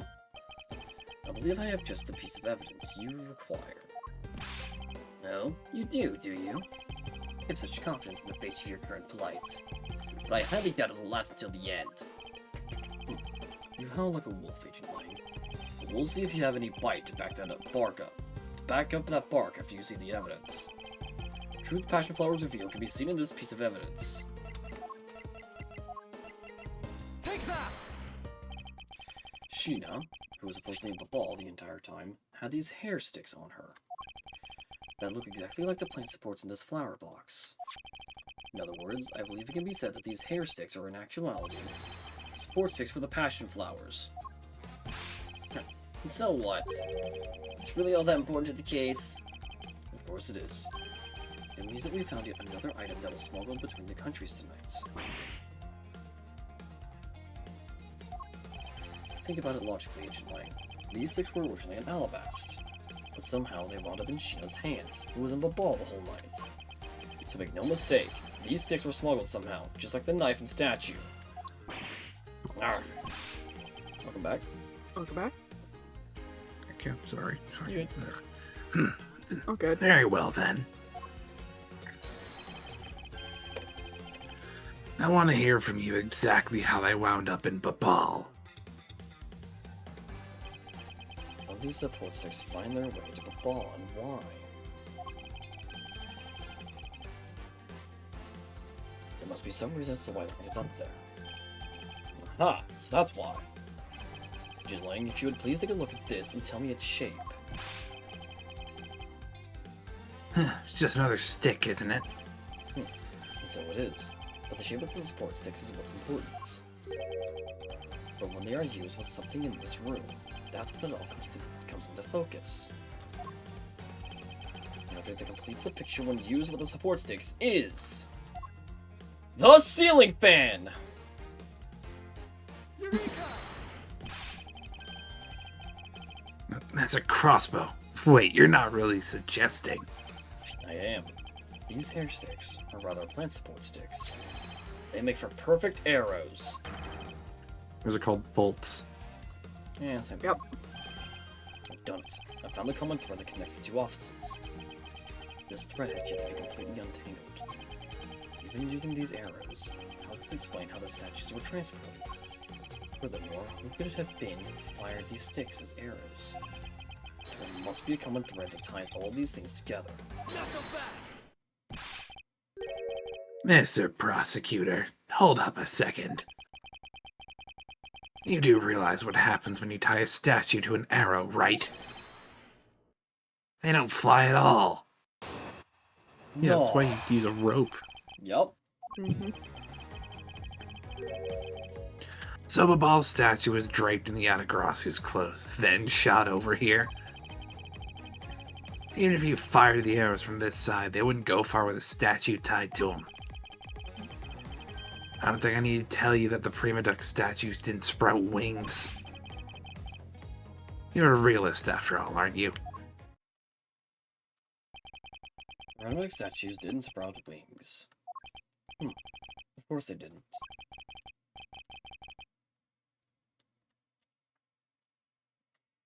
Glad you understand. I feel much better already. I was afraid for a second you're unaware of that. I was afraid for a second you were unaware of the laws of physics. It's only crucial because you're under the belief that wings are necessary to this equation. What? Take bees, for example. Under all known laws of aviation. The bee does so anyway. You need to free your mind a bit Yep. more and let it fly like a bird on the wind. The primitive statues flew, but not on a wing. Allow me a bit of your time and I'll explain this mysterious phenomenon to you.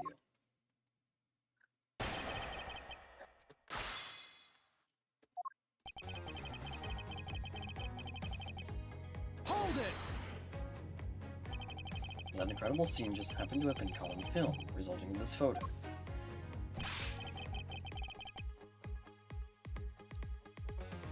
What an incredible scene it was. This photo was taken by freelance photojournalist, right? Yes, so I hear. Not every photojournalist is known to be honest, right? Especially not the ones that sell photos of spirits and giant creatures to tabloid. Hey, look, they called it out. Mhm. Yes, I know what you mean. I've seen those sorts of photos many a time in court. Hey, look, they called it out. There have been times when those photos have turned out to be telling the truth. If it ever stood in a court of law, you would know that it's entirely plausible. You really believe the stuff you're spewing right now? A courtroom certainly is a strange place if what you say is true. You have no idea. Yep. But there really is something odd about that photo, no matter how you look at it. Hold it! Well, we are in agreement that an arrow by itself would reach the other side, correct? But just the arrow by itself is pretty meaningless, don't you think? Because the things they wanted to smuggle were a lot bigger than nothing. No, that's not necessarily true. What? What I need right now is not for the discussion of my conclusions, it's the launching of my conclusions. What the shooter wanted to launch with a crossbow was not the statues themselves, but rather something a crossbow can launch that can be used to move the statues. No, we're just gonna get right into it. Objection! No more teasing. Finally. I'm no longer a flower. We have reached this point in our discussion. Represents you, that which was carried by the arrow from the crossbow. I get it now, Mr. Prosecutor. I can see exactly what you're trying to say. You're saying the wire was tied to an arrow and then shot in Mr. Cochin's office. All the way from the 5th floor of the Alabastian Embassy. Down to the 3rd floor of the Babalese Embassy. If what you're claiming is really what happened, I can see how Alabast's Prima Duck statue could be moved. Gravity could be used to move the statue down the wire from the 5th to the 3rd floor. Then what about Babal's Prima Duck statue? The dark shadow in this photo is clearly flying away from Babal.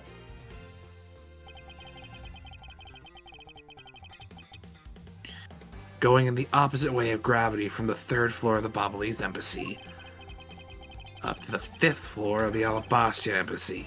How do you explain that? I think I finally see how the cues behind this whole trick work. Agent Lang, the motion used behind this trick. Or perhaps you have yet to envision how it works in your head. Motion? What motion? This is the motion that was employed to smuggle Babal's primitive statue.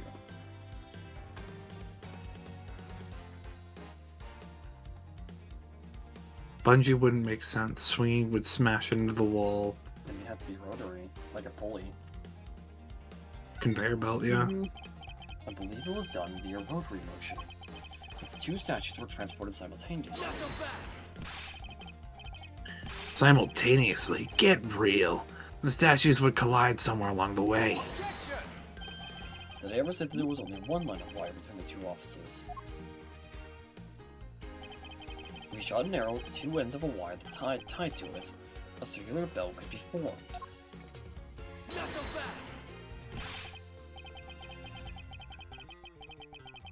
Langzi says, don't object and call a success what is beyond reasonability. Take into account the tension difference between the two wires. The top one would sag too much to the point where the statues would collide anyway. Agent Lang. As you know, the Permix statue is a one-of-a-kind national treasure. And the fact that the ball statue is a hollow replica of the real statue, it would naturally be lighter than the real one, meaning that my idea is very plausible. Langzi says. I'm not doing that sound. Here's what I believe happened. Miss Yu and her mystery co-conspirators set themselves up into two different rooms. The co-conspirator bridged the rooms by shooting the two ends of the wire down one arrow. The two of them covered the statues and proceeded to transport the statues. After the switch was completed, another arrow was fired, carrying the other end of the wire down to the ball, where it was to be disposed of. And to do that, Miss Yu hid it inside the grandfather clock, QED. QED?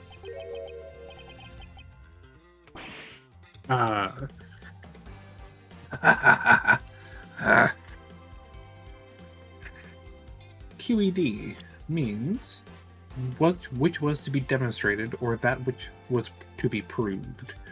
Quod erat demonstrandum. Okay.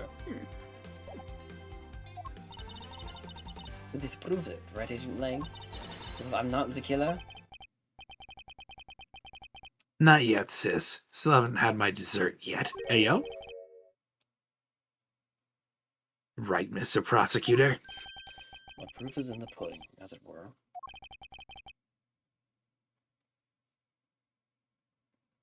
Pudding is a nice dessert.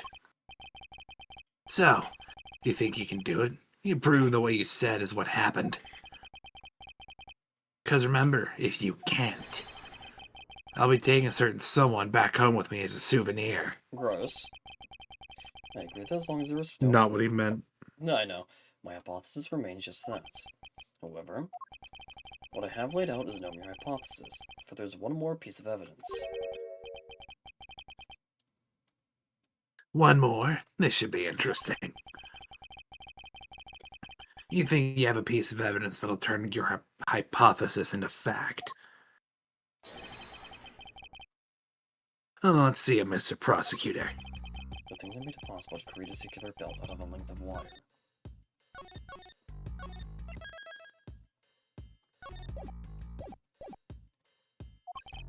I believe that is right here in this very room. Means only one thing that spins. Boy! I mean... It could Helicopter? be anything. I mean, call me General Electric. I like things that spin. I mean... Helicopter crotch? Like... I don't think a plant's gonna helicopter crush it, man. No, but it is pretty sturdy. You know, it's very hard. Okay. Take that!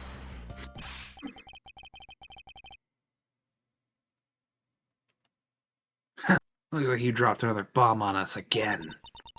The last piece to the trick are two pulleys. Precisely. The ceiling fans double as pulleys in this case, thanks to the fact that there is one installed in each of the offices.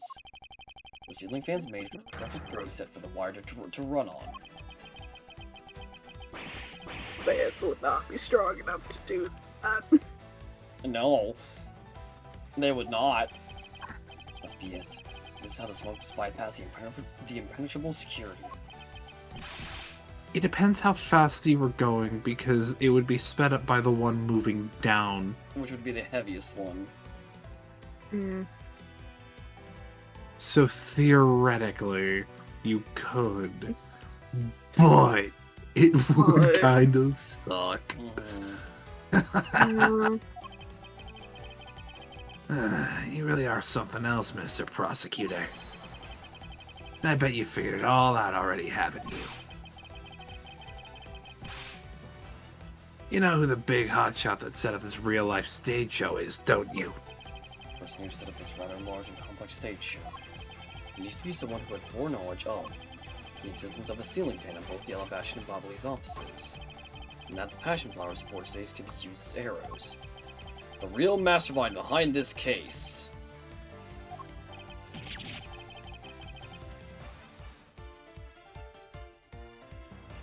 Well, don't you dare make this wolf wait for his food. Why are you so hesitant, Miles Edgeworth? If you can't say who it is, why don't you present something like you always do? See, no point is the finger here. In this case, will explode into an international incident. However, Already is. Right? it's already too late for me to stop the Kind forward of momentum. past that point. It appears that I have no choice now, but to rush in. There is a piece of evidence that will point us to who the mysterious mastermind is. There is?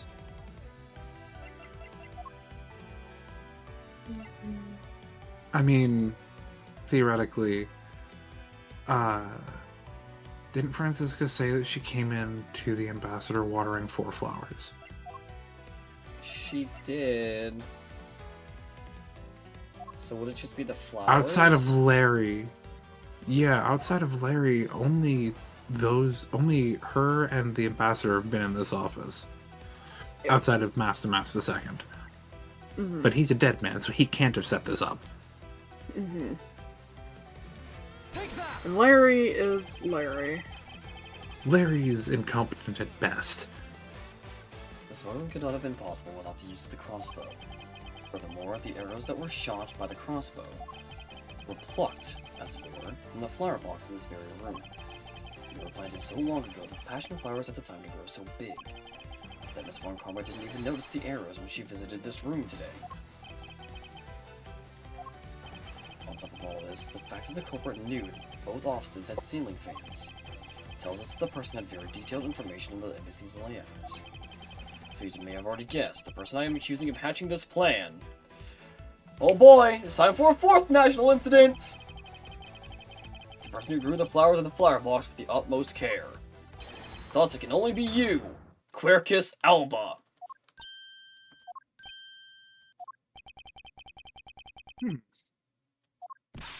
Are you out of your mind, Mouse Edgeworth? I'm certain of what I am saying, and I'm sure that he is the culprit.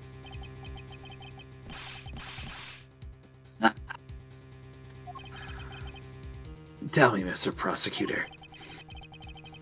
What was the ambassador trying to accomplish by doing all that stuff you just outlined?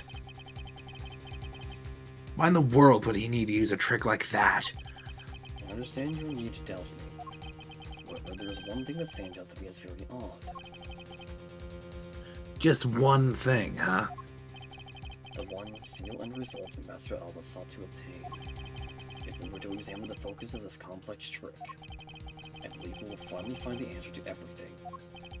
Everything will become clear once we examine this piece of evidence.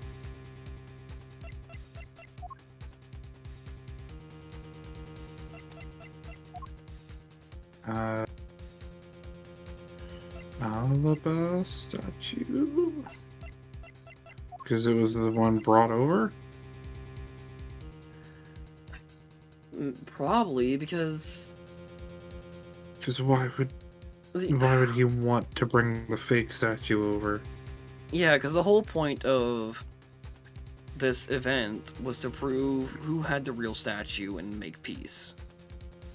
Mhm. Yeah. So you'd think the person who had the real one would at least have, Want to keep Smuggling. the real one. yeah. But The smuggling. it has to be linked to the smuggling, yeah. I mean, yeah. Because if they make it look like they smuggled that statue, Take that! I would fully understand the reasoning had the situation been the reverse. However, to go through the trouble of swapping the real Primitic statue for the fake, I sense a very shady reason for such a bizarre action. And who better to ask for that reason than King Primidux himself? I see. Ambassador, we'll be examining that statue now, with or without your permission.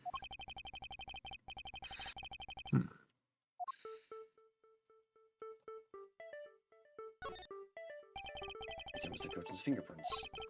If they're on here, suggests that this statue once belonged to Babal. Smuggled from Babal to Alabast, huh?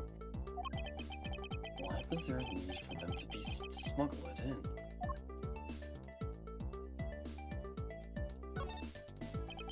With a sword drawn like that, there is an aura of valor and bravery around King Primidux. He looks like a cool.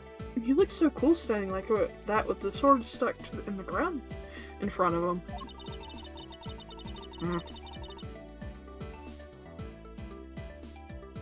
Gotta love that frickin' as soon as I took a bite of pretzel. Yep.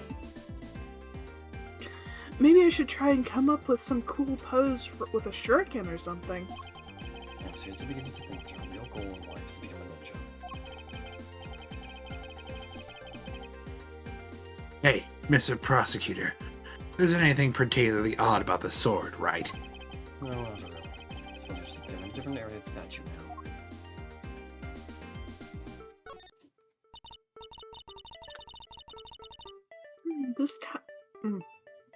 This guy kind of looks like the Steel Samurai, don't you think? Maybe it's because they look alike that he was picked to be the Goodwill Ambassador. I suppose that's possible. Take a look at this area around the base of his neck. Looks like a cat. Hey, you're right. Maybe it's meant to be some kind of secret. Perhaps it's possible to open the statue from this gap in its construction. What? Buddy up and open it, Miles! Alright, here goes. Oh. Oh. Hello. What's... Wow, it really did open up. Hey, what's this thing that fell out? The plates. I believe a more thorough examination of it is required.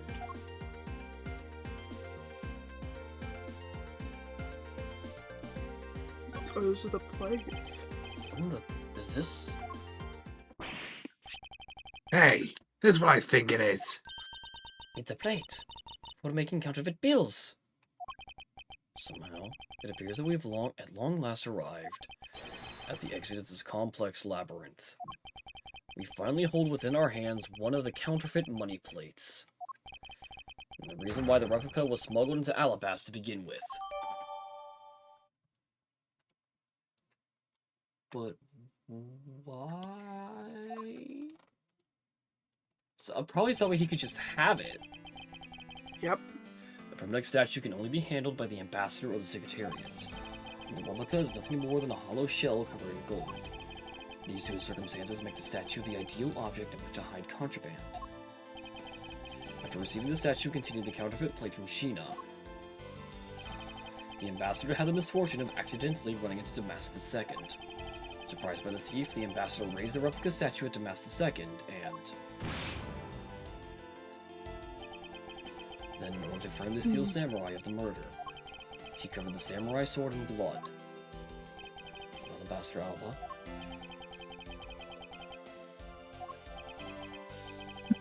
You're the leader of the smuggling ring. My country is a mess. And it's all because of you. You're the one who killed the Master II? Answer us!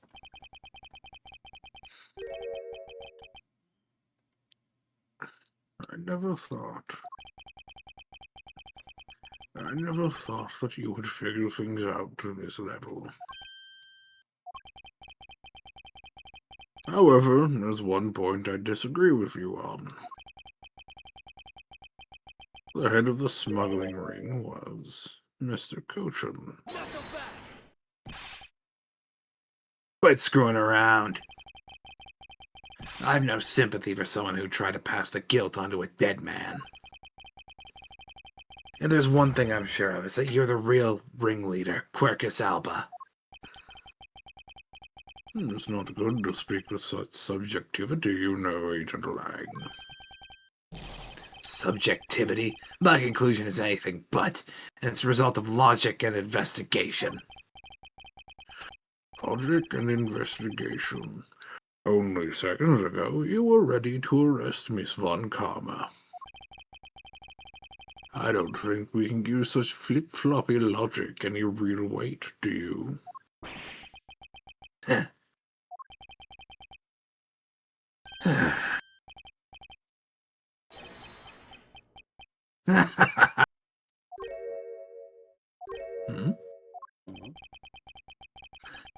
Looks like you still don't get why I came back. Excuse me. You see, the reason I came back is so I could sink my fangs into your wrinkly old neck. Jesus. From the very beginning, my real target's been you. What? Agent Lang, demand explanation.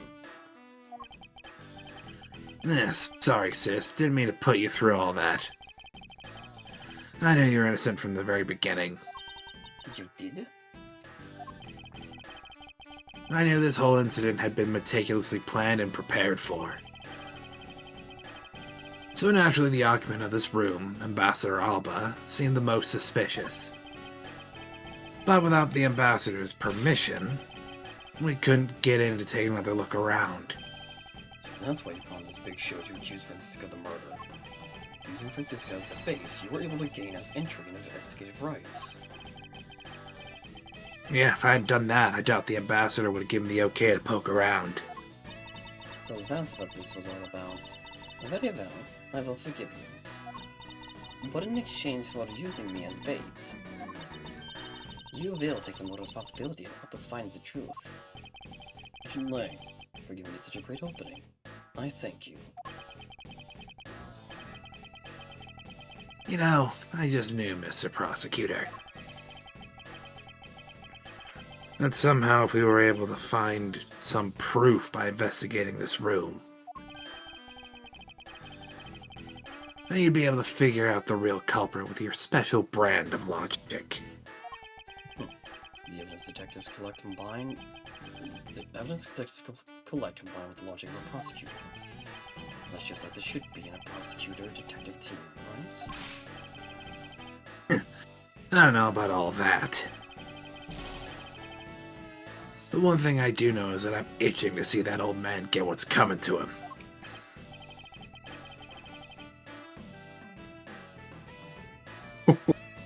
You're quite scary when you want to be, aren't you? Hey, you were the one who was planning to use me to push all the guilt onto the sis. But unfortunately for you, you misjudged me.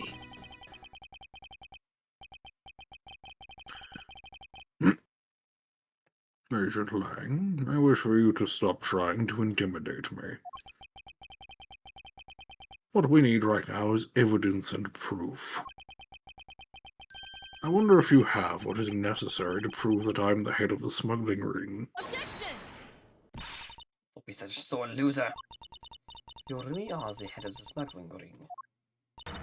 Then you should acknowledge your crimes with dignity. Dignity? That's nothing more than a fool's insincere display of strength. If you really wish for me to acknowledge my crimes, then I'd like to first see some of this thing you call evidence.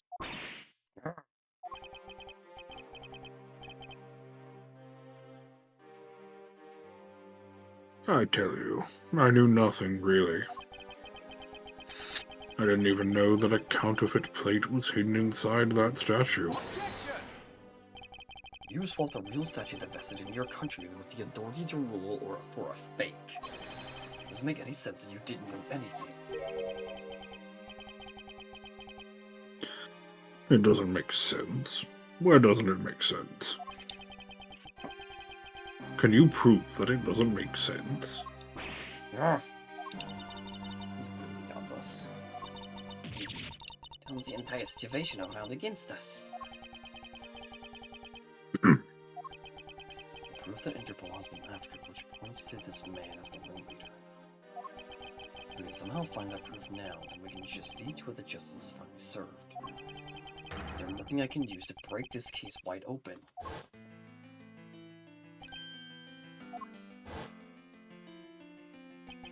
A trump card and a videotape. With those two items, we might be able to finally bring this man down. But the card is evidence from a case that was Faraday hid away in secret. And the tape was stolen by Detective Bat. And the police. They're both illegal evidence. No matter what, a protector of the law can't be allowed to use such pieces of evidence.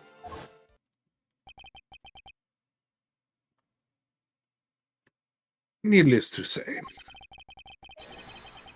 we Von Karmas are commanded to achieve nothing but victory, and by any means necessary. The only way to bring someone like that to justice was to do so outside the courts.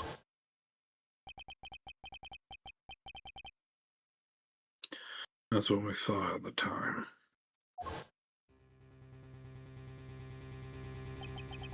I no longer follow the path of Manfred von Karma. I won't follow the path of the Yatagarasu. This leaves me with what? What creed will I believe in? If I want to pursue the truth, then I will sully my hands in illegality. If I want to pursue justice, then I will lose the truth. What is the law? And what is justice? Which path is a prosecutor supposed to follow? That choice is what I must make by my own hand here and now. Oh God.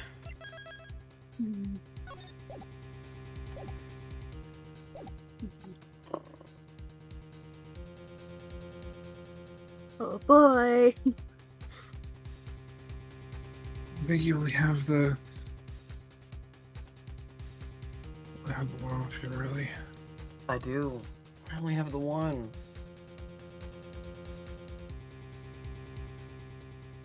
Like, realistically, Okay. I think I know which choice I want to make, but I'm going to ask the person who knows this game better.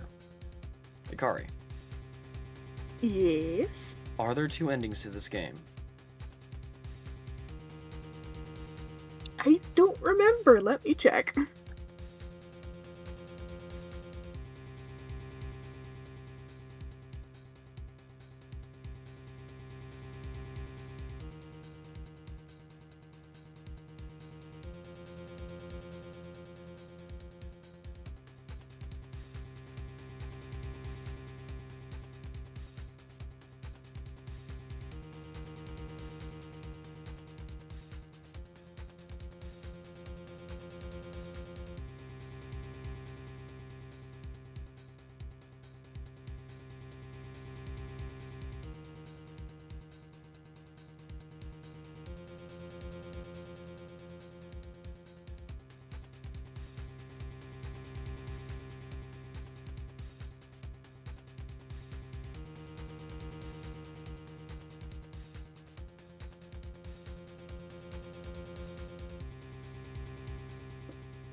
I cannot wait to use this song again in Pokemon. Yep. Why again? Because it's Why are we doing it's this? because it's the perfect song for the suspenseful moments. Fair enough. I know, well, I know a good spot I could use it in one of the next sessions coming up, but I don't know if I'll use this song or a different one.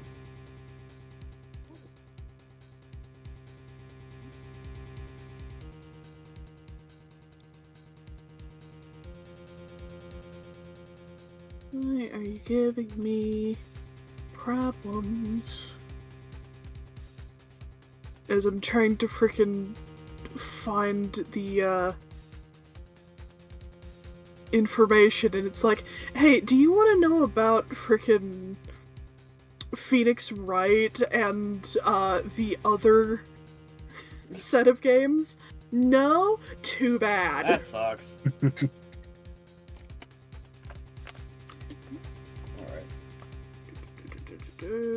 Where's Google? How many endings?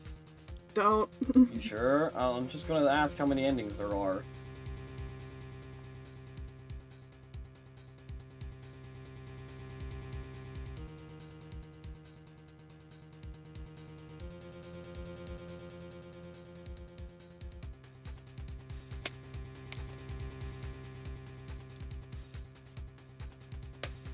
Looks like there's only one ending.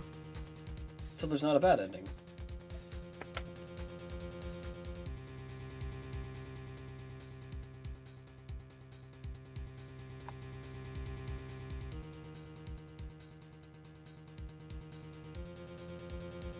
I'm double checking. Also, fuck fandom. I'd rather not. Because it's... Every time I try to read, it just goes, you know what? No, how about I, throw all of this down several fucking paragraphs.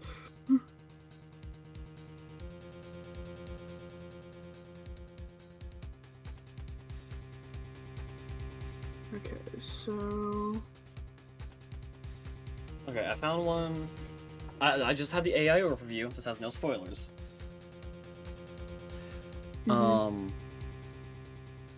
There are apparently possibly two specific cases, and two cases that can give you a bad ending. This is just an AR overview, so I don't know how true this is. Specific, often dramatic bad endings occur if you make wrong choices in key scenes within cases, particularly Turnabout Airlines and Ablaze. So, technically, but it's effectively just a game over. I would assume. But the fact that it points out Airlines and Ablaze specifically makes me question it.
Yeah, it's not saying anything on... Okay. Well, if that's the case, I know which choice I want to make, but I'm going to choose the other one first and see what happens. Make sure you have a save state. I do. I saved. Okay. I hope. I'm a prosecutor. I cannot allow myself to use evidence such as these.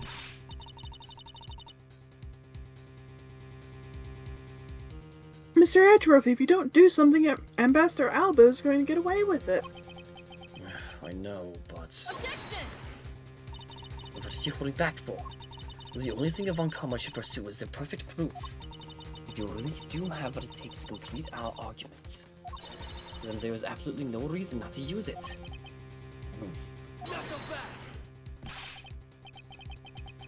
Langzi says the reason people judge people is because people are people. What?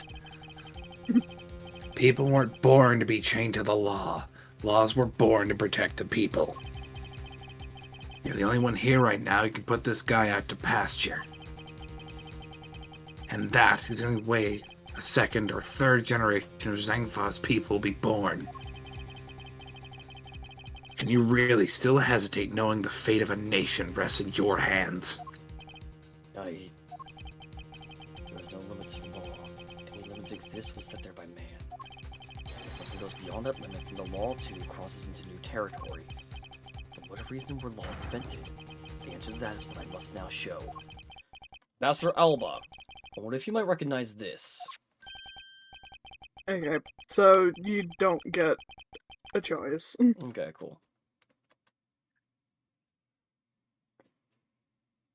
Oh, I wonder what that card is.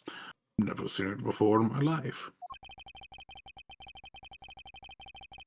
It's a directives card used by the leader of the ring to relay instructions to his subordinates. Oh, is that what it is? This card was sent to the real culprit behind the KG8 incident 10 years ago. A man by the name of Mr. Manny Cochin. Oh, so why do you have such a card in your possession? Because it was hand-delivered to me by a certain great thief, the Yatagarasu. The Yatagarasu gave that to you. Don't talk nonsense, and let's be serious, Mr. Edgeworth. Do you have any proof that the card contains directions from the ringleader? Well, if you know that the card is not the only thing I was given. What? This contains security footage that was shot just before the start of the KG8 incident. The KG8 incident? The card in the video. These two pieces of evidence are what will seal your fate. Very interesting. I must admit, I'm curious now.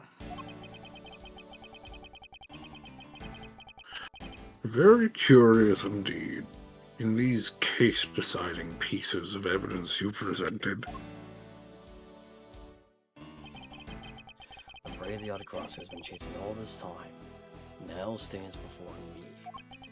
I can't allow this man, who has had a free reign for 10 long years, to simply walk away. Now is the time for me to bring to fruition the valiant spirit that was given to me.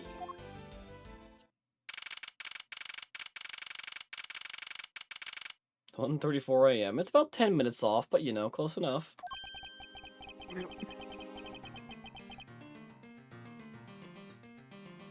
So, what is this interesting thing you wanted to show me?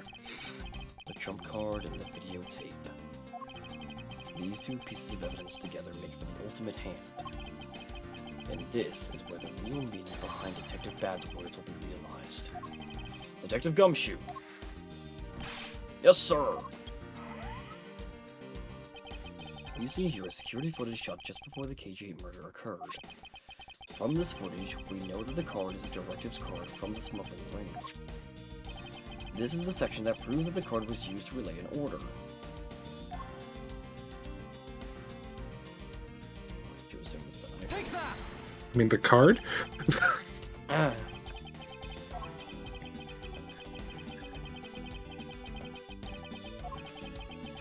There isn't what they used to be. But from what I can see, it doesn't look like it's related to our conversation. I thought I was just talking about the card in the video, not that I have to point out the card in the video. Take that! As you can see, Mr. Koshin is holding the card in his right hand. I see. I got my glasses on for this one. Huh. Well, killer is indeed holding a card with the exact same design on it. But that card and the one you have. Just because they look the same doesn't mean they are, does it now? But there's a very easy way for me to prove that they are, in fact, one and the same. All we need to do is simply take a look at this.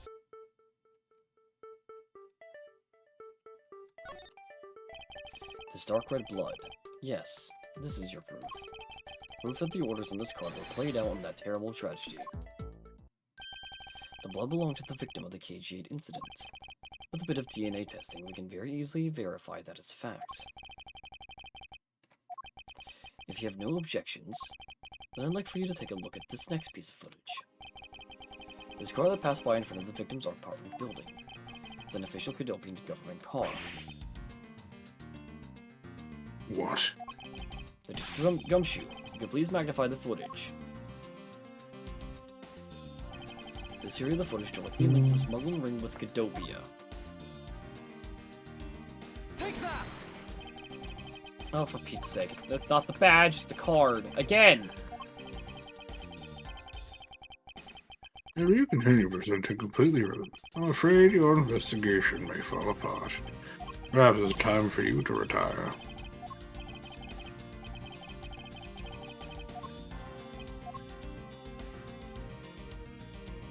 Take that! The ship's pockets, and the directive's card is in it. It tells us that without a doubt this person in this car is Mr. Cochin.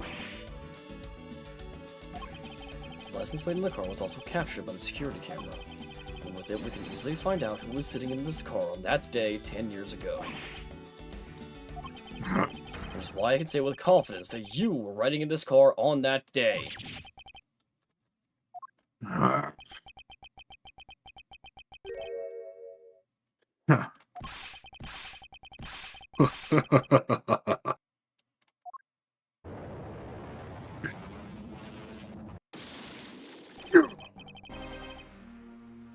You've done well, boy, to make it this far. I'm sorry, I'm just... Huh? I'm just imagining his spine just snapping. Just crack, crack, crack, crack. Yep, that must have felt so good. However, about your claim that I was riding in the car at the time, that's going to be mighty difficult to prove. How so? The Principality of Cadopia no longer exists. So naturally, all records from that time period also no longer exist. Arrogance. What you mean to say is you already erased all traces of them. We're finished here, boy. No, what I have left to me now is this piece of footage. There must be something here that I can use against him. Oh, I don't know. Probably the thing that I pointed out earlier. Take that! What the? Ambassador Elba. Yes, what is it? You were once an army man in the service of Cadopia. And it was you who made the many missions you participated in successes, correct? Why the sudden backhanded praises, boy? Although, to be sure, the brilliant medals on my breast were awarded to me during the era of Cadopia. But now I'm the only one who owns this particular medal. In that case, the only person it could be who was sitting in this car is you. And how do you figure that? But the medal captured here in this footage. It is clearly the same exact medal as the one on your chest. What? Ooh, Jesus. his face! What? Goddamn.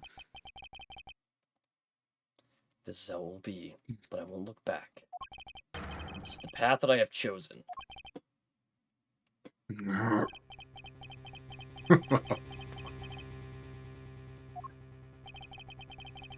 You've moved me with your devotion to this case, Mr. Edgeworth. Why is he taking such an arrogant stance with me? It's almost looking possible, isn't it?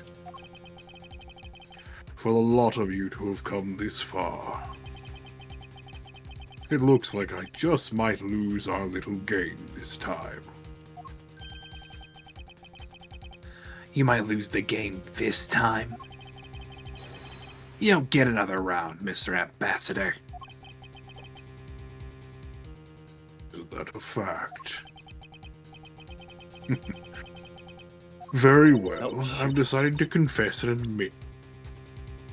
admit my guilt. Alright, my finger twitched. It's all good. You're going to confess? And I'll accept whatever punishment that may come as a result. What the? Regarding the Damask II murder, I admit it. I did it out of self-defense. Your claim was justified self-defense. Damask II attacked me, and I felt that my life was in danger. If I hadn't done what I did, I might be the one you found dead instead of him. What a pathetic performance. I'm not giving you one. Wow, this is you why do you really chose know that, how to okay. laugh at inappropriate times. Yes, this is why you chose that voice, Hikari. Yep. If you wish to claim it was justified self-defense, then we'll need some evidence. It's always the evidence with you, isn't it? But if that's what you require, I'll prove it. That man left a mark on me when he attacked. What? I don't particularly want to show it off, but this is proof that it was in self-defense. I'm an old man, and sometimes I don't pay enough attention when I should. But Damask II did... Oh, sorry, that's Francesca. Sorry. My boobs are gone. But Damascus II didn't have a You single have weapon this? on his body. You what?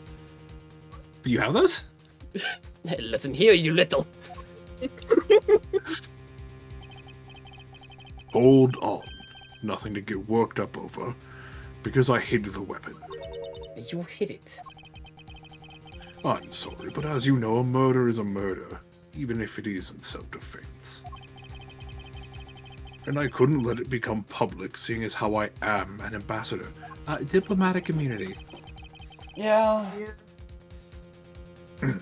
This is the weapon you seek, my special bonsai trimming shears.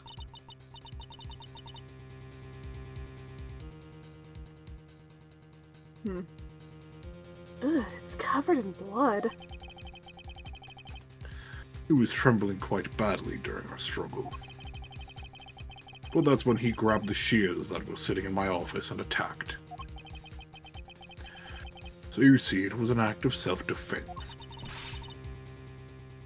Is he right, Mr. Edgeworth? Since he has both a wound and a weapon that caused it, it's enough to declare it so.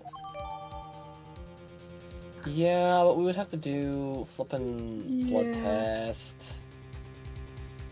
Well, no, because he could have self-inflicted it as well. I also have to consider the fact his jacket and coat and stuff are pristine. Mm-hmm. Did he have a spare change of specifically these? Or was he... Of his- But he was... Yeah. Of his dress uniform? Yeah. Yeah. Are you fucking me? Yes. No, it's not my I mean, job. I don't know. That's why I was kind of like, Dress uniforms like this. Admittedly, you're only ever really issued one, but a man in his position would be able to get more than one. Okay.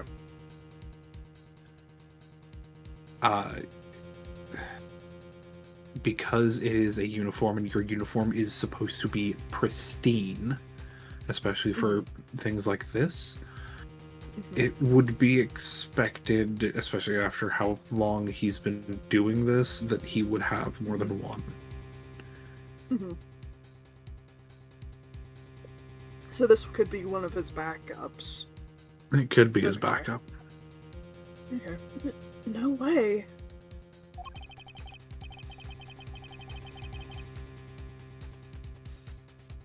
Oh, which reminds me. I guess there's still one more accusation I need to resolve. Smuggling and counterfeiting. Unfortunately, all of that's my secretary's doing. I had no knowledge it was going on. Stop spewing nonsense. You're trying to throw my investigation under the bus in your desperation. If you want to get real honest, everything in this case can be connected to you. Listen, whatever the best the second was done in self-defense. In my trials, no man escapes his crime alive. Perhaps so, if you were my opponent in court. However, there's one very important fact that I think you may have forgotten. What is that? Ah! That's what you mean. Extraterritoriality. That's right. This embassy sits on what is effectively Alabastian soil. So any trial that is to be held will be held in Alabast. Therefore, the crime I just admitted to will never be tried in your courts. Extradition. Agent Lang, what is Interpol's stance on this? Agents investigate. That's our job. The judgment of people who've confessed their crime. That's the court's job. Oh, And I've already confessed to all of my crimes, Agent Lang. Furthermore, by the very nature of my position, I have full extraterritorial rights. These rights are effective even on your country's soil. Therefore, no matter where a crime may take place, I will never stand trial in one of your courts. Diplomatic immunity. That arrogance in your expression. That's nothing like the face of someone who's ready to accept the consequences. Don't tell me you have your own country's judicial system eating right out of your hands. These crimes you all speak so seriously of. To me, this has all been nothing more than a game. You may chase me out of this embassy with your accusations, but it's no big deal. Alabast has numerous other embassies in other countries all around the world.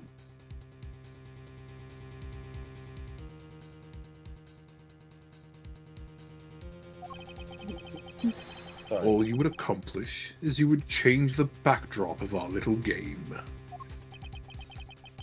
These two layers of protection that extraterritoriality provides him. Why is one of those who cannot be brought to court? You see now, don't you? I live in a whole different world than you. Now, if you'll excuse me, I need to go and fetch your eviction papers. Is there nothing we can do? We'll find We out continue. next week.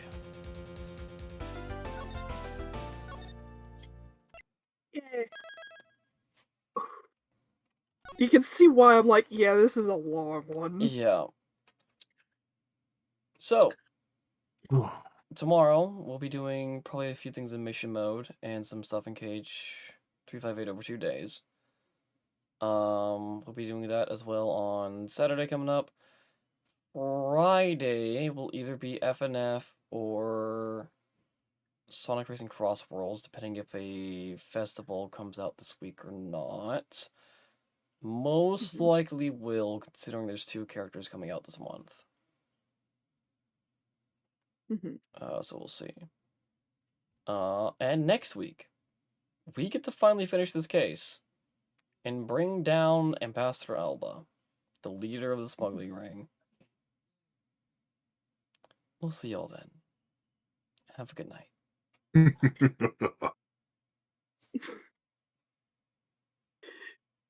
You see, but yeah, you see why I'm like, yeah, this voice for him. For context, Phil, I didn't know what kind of voice to give him, and because Ikari was the one to be like, you should voice this one, I went, hey, what the fuck am I doing the voice of? Like, what's the voice that you're looking for here? And I get, old man, that's a bit of a dictator. Mhm. Yeah, that fits. That fits. Yeah. Alright. Have a good night, chat. Good night, chat.